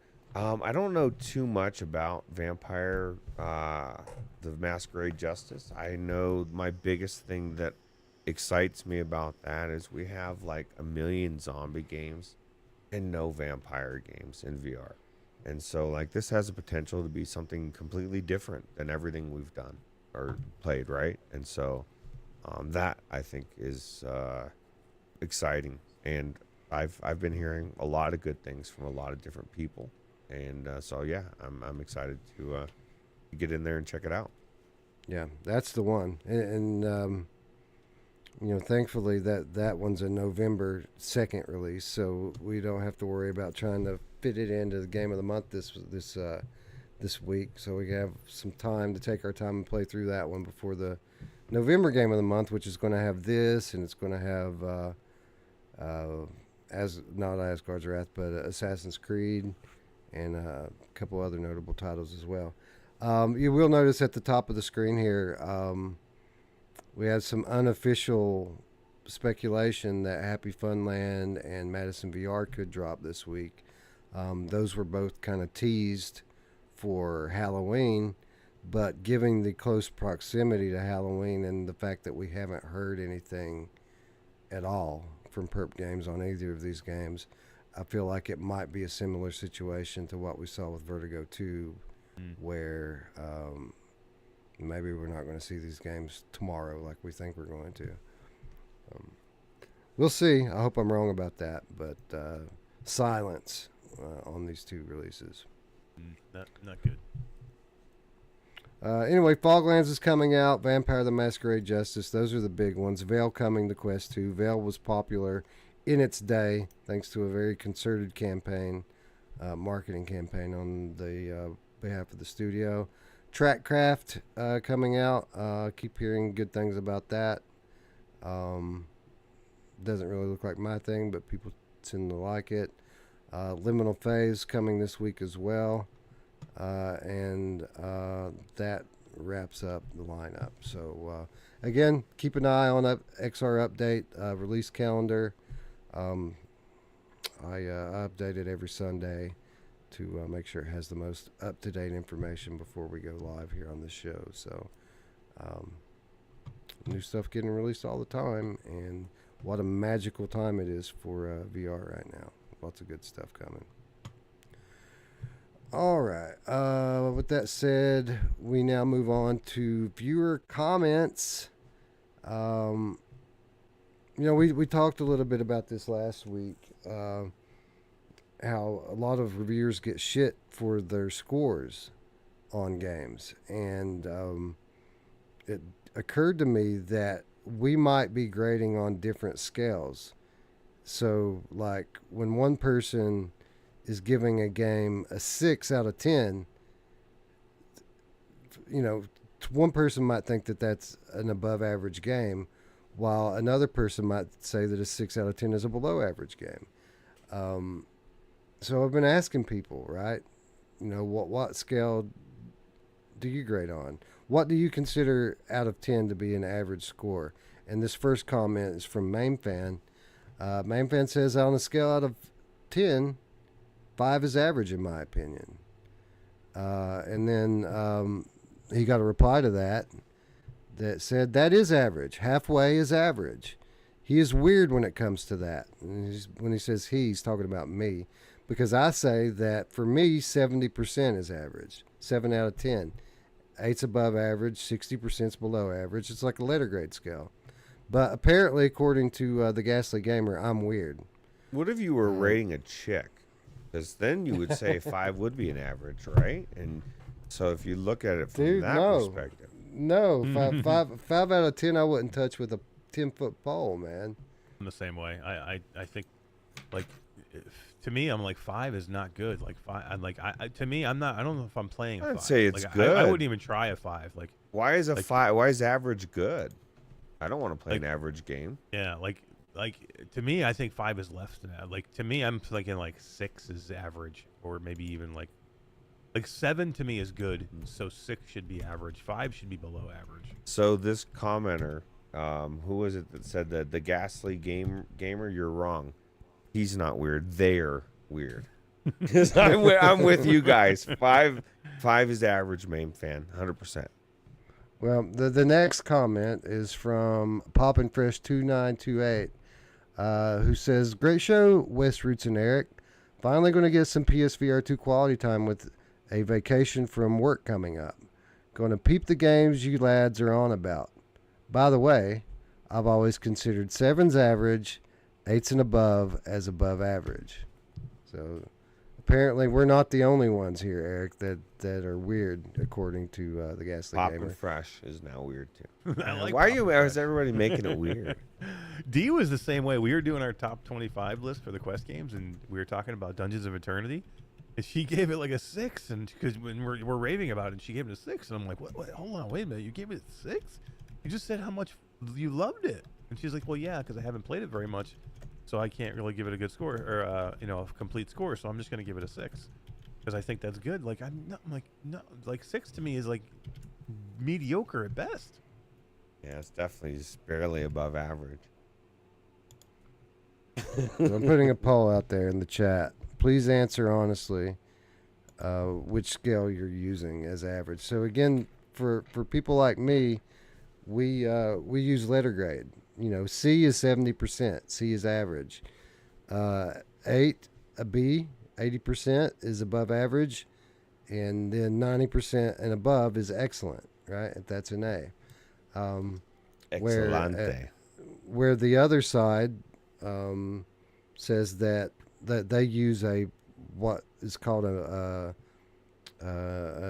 mean average, which is basically you just divide it by in half, and again, and so halfway is the average. Above halfway is above average. Below halfway is below average. I just think a 9 means more in the 5 scale.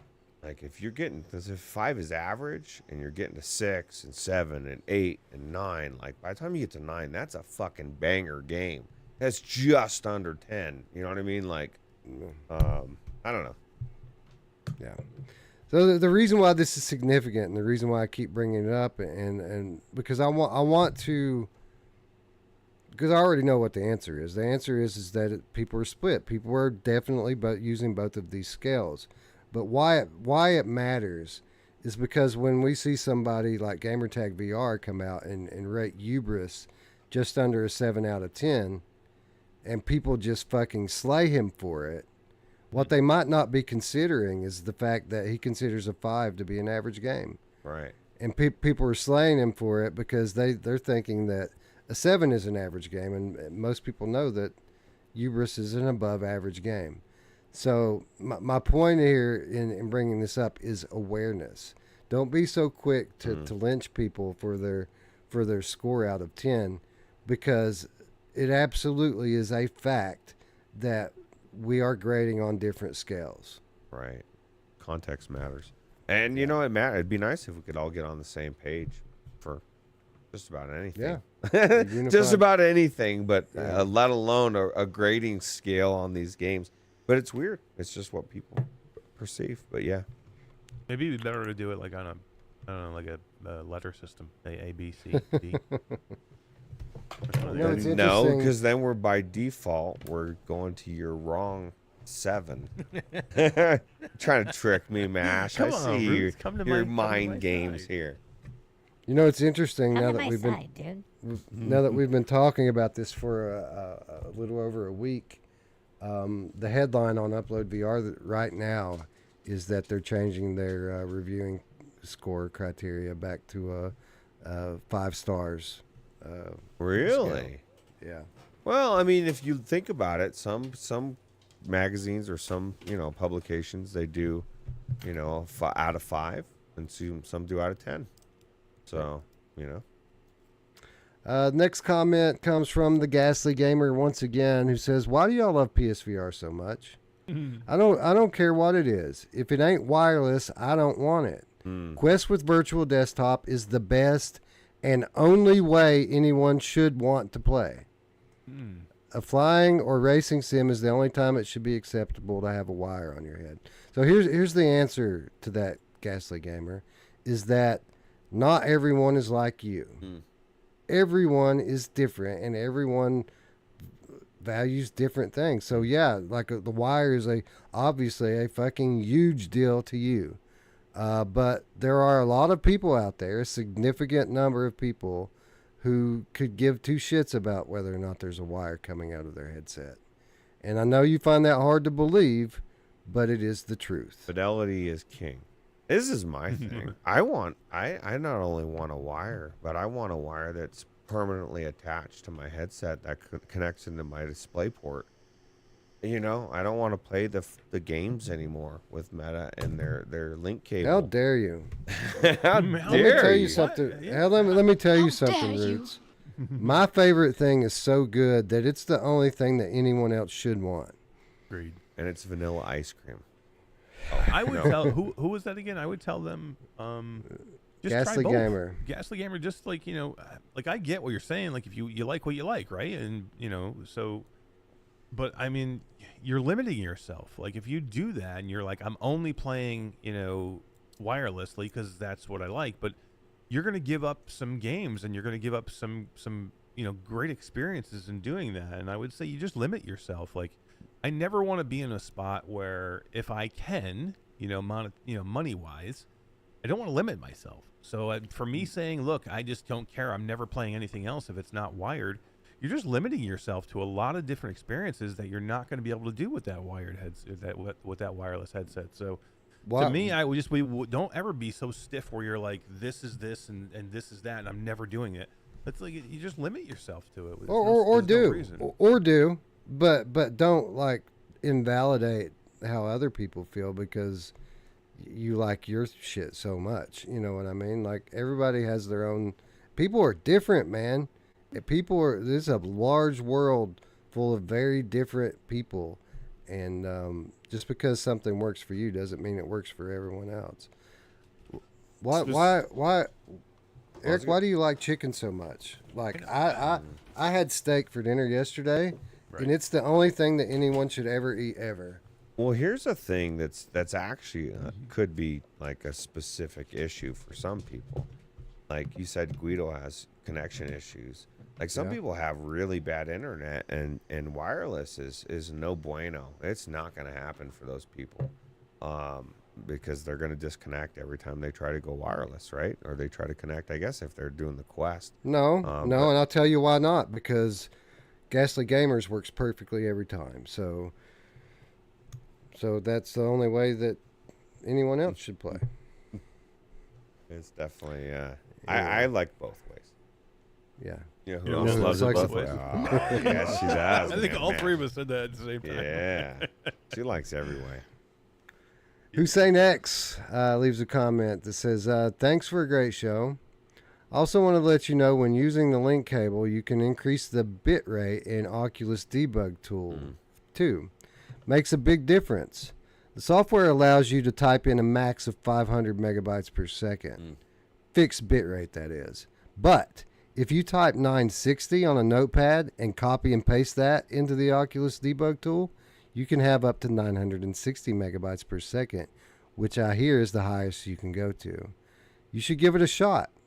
Also, when going back to AirLink, don't forget to change it back to the default of 0. Otherwise, AirLink won't even start. Also, the slider in the Oculus desktop app only ever goes to 1:1 pixel resolution scale, taking into account barrel distortion.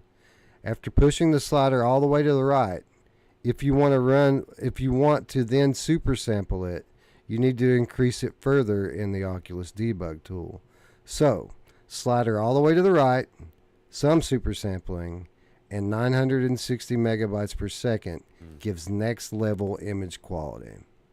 And Thank you, Hussein X. Those are some pro tips right there. Yes, and it also has a potential to give you severe audio issues with your link cable. At least that's my...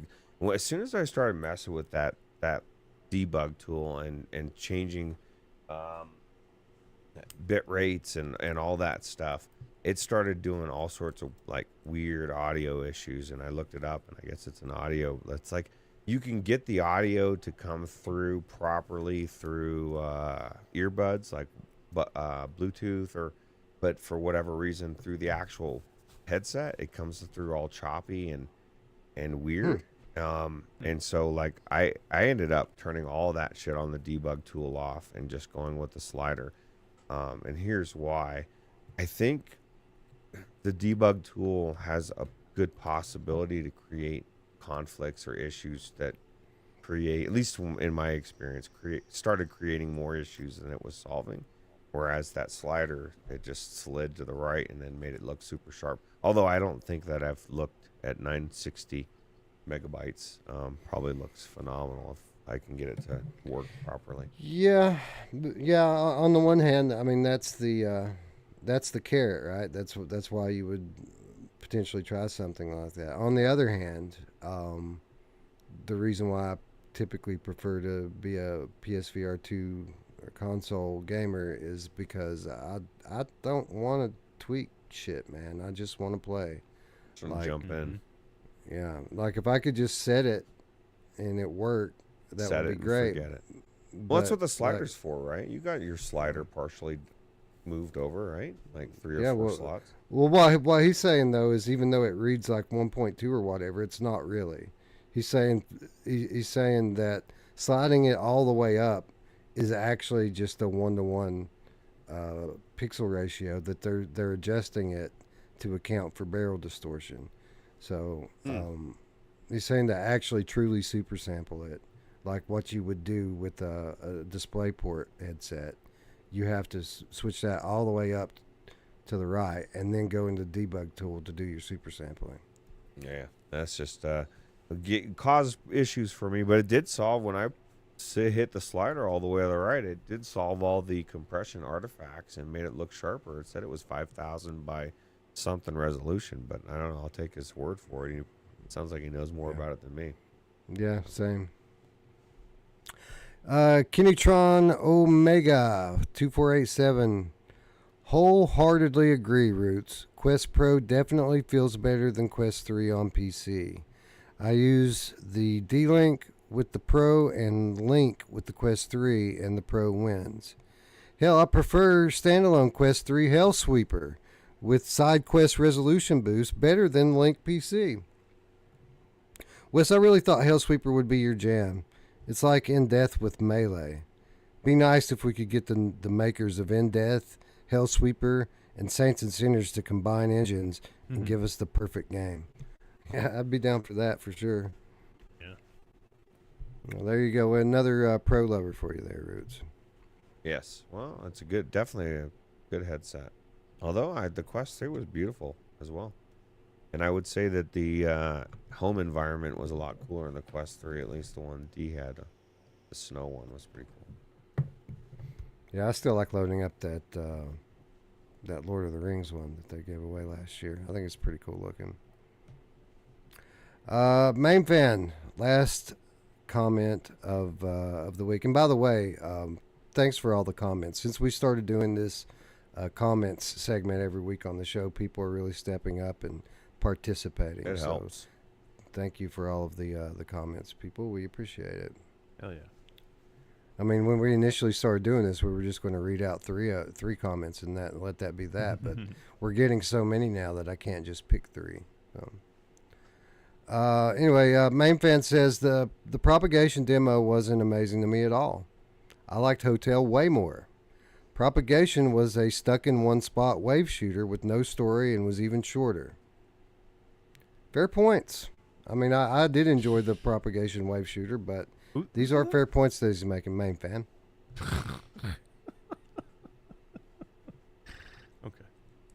Okay.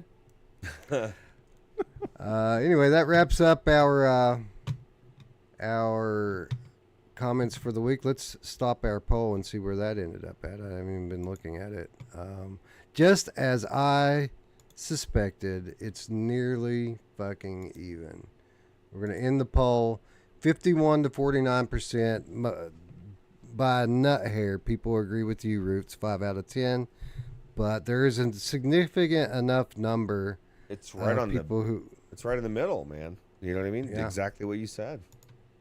Yeah. And that's the way it's been for the last week. Like, I've been asking people, and I'll get one that says 5. I'll get another one that says 7. And again, the whole point here is awareness. Don't get your pitchforks out regarding just because of somebody's score out of 10, because they may be scoring on a different scale than what you score on. I get it now. This is why Upload picked it for the game of the. Oh wait, that doesn't work. Never mind. That was different scale.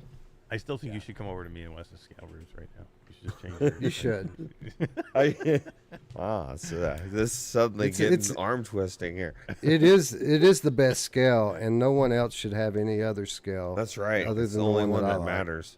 That's it. That's it. I say whatever works. But it is very interesting that I never really thought of, people looking at it from a different perspective. So. Rogue TR says there's a reason Virtual Desktop is limited to 400 megabytes, though. Higher being considered later, way later, when we deal with all the shit we have on the go now. So basically, he's saying there's a reason why there are limits there, and you might want to be careful about. Use caution when adjusting your. It became unplayable for me. I had to turn everything on. I started looking into it, like what is with this audio, and once I switched everything back to normal, it went away. Okay, cool. So now is the time where we ask all of you to please join us and take just a moment of your time to give a couple clicks to our beloved development community who keep bringing us amazing games.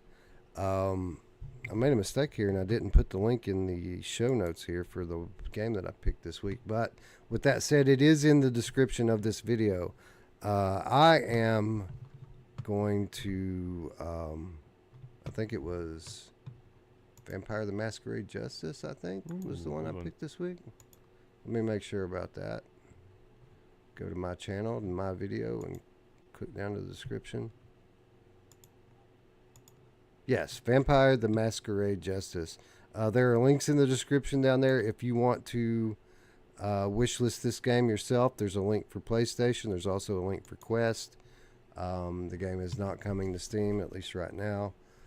So you have to pick one of those two. But it is available for pre-order if you'd rather do that as well. But I wouldn't on PlayStation. I would wait. Pre-order it on Quest if you want. You get a 10% discount. But no more pre-orders on PlayStation. Yeah. Doesn't say you get 10% on PlayStation, but I'd pay it. Pay it. I just wishlisted Foglands on PlayStation. Did you? Just now. You can pre-order it there too, but again, I would just wish. Yeah, and you can wishlist any game you want, anything that you're interested in. The point is that this is an important thing for developers, especially indie devs. It helps to raise their profile on the store. It helps, kind of plays into the algorithm, and it really helps to get the name of their game out there. It also helps you, though, because when your game goes on sale, when your game gets released, you get an email telling you so. Yeah, it's a win-win here. And again, there's a reason why these developers are constantly asking people to wishlist their game, and that reason is it's really important. And it's only a couple clicks, right? It's only a couple seconds and a couple clicks, and it makes the world of difference. So, do you guys know if there's any Quest 3 improvements in Vampires Masquerade? Diego VR wants to know. I don't know for certain. What I will say is this. If there isn't on day one, it will be soon, because Fast Travel Games, the developer of this game, is big on the updates. Like they update their games for the platforms that they're on. For example, this past week, Apex Construct, their very first game, a game that you can get for $10 on the Quest store right now, it got Quest 3 upgrades this week. Damn. So man, that thing's been out forever. Yeah, that's crazy. They're still supporting it. So yeah, I would say they got all that new money. They got to spend it on something. I'd say it's highly likely. They got like a $5 million investment round. Well, it's good. That should, how many companies will take that money and give it to them, spread it around, and then don't do shit. Like, this game's done. This is our first game. Now we're gonna upgrade this one. I think it's smart. Keep your. You know games. who loves to spread it around? Yeah, she does. Anyway, I would bet that this has Quest 3 enhancements on launch, but if it doesn't, it won't be long before it does. So, you have nothing to worry about there. All right, and that brings us to our final reminder this week and every week, and that is how you can support us, our channel, our show, and our community. Of course, if you haven't already, click that subscribe button, ring that bell. We are on a mission to hit 4K before the end of the year, but we can only do so with your help. So if you would, please, if you haven't already, click the subscribe button and join the ranks of the subscribed. Of course, if you'd like to do a little something extra, you can support us on Patreon. $3 per month, that's all we ask. And in exchange for that, you get our weekly show notes. You get insider updates. You get exclusive content. You get your name on the ticker at the end of the show as we let the credits roll. All of this for less than $1 per week, and you get our eternal gratitude for helping us to be able to do things that we otherwise wouldn't be able to do. So thank you. Shout out to all of our patrons out there. For the record, we did lose a patron this week. I'm not going to shout them out by name, but we did lose one. So there's a vacancy. There's a vacancy open. How dare you, needs to Ruuts? fill. I'm sorry. Why would you leave I'll us? tell you what. You also get to be in the deliberation for the game of the year. Actually, I guess true. all of the categories discussion, where we all sit around for several hours and deliberate. Right. So. That's right. So what Ruuts is talking about is our selection process for our end of the year awards on the 2023 show. So while we do public polling through our website, or not our website, but typically our Discord channel, we do that. The public polling is really just meant as a tiebreaker. It's meant for something for us to look at when there's a close debate on one of these games. The way we actually select the winners is Ruuts and Eric and I choose, but we do so alongside our patrons that come to the selection meeting. And what we do is we meet in VR, and we deliberate all of the nominees, and we debate, and we pick the winners. And we had a pretty good turnout last year, our biggest turnout by far. I don't know, we had a dozen people or so turned up last year to help us select these things, and we're going to do the same thing this year that we've done in every year prior. So if you want to be a part of that discussion, if you want your voice to be heard when it comes to our year-end awards, all you got to do is join the ranks of the Virtual Strangers Patreon, and you will be invited.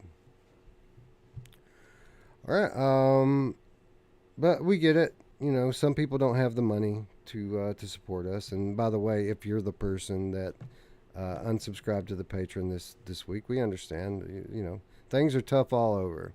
That's why the Virtual Strangers Discord is 100% free. And you can join that. It's just as easy by clicking the invitation link down below, and you'll be whisked away into a magical land of cynical VR gamers and enthusiastic VR gamers and everything in between. Although we're talking about a lot more than VR on the Discord. VR is only about half of it, and the other half is just general life stuff, sports. No politics. Again, no politics and religion. We keep that stuff out as much as we can. But yeah, it's a good community full of good people. It's a family environment, and we invite you to join. All you got to do is click. You will be greeted at the door, I assure you. And with that said, folks, I think that's our show. I'd like to thank you all for showing up, and for Ruuts and Eric, I'm Wes. We'll see you soon. Bye. Take it easy. See you later.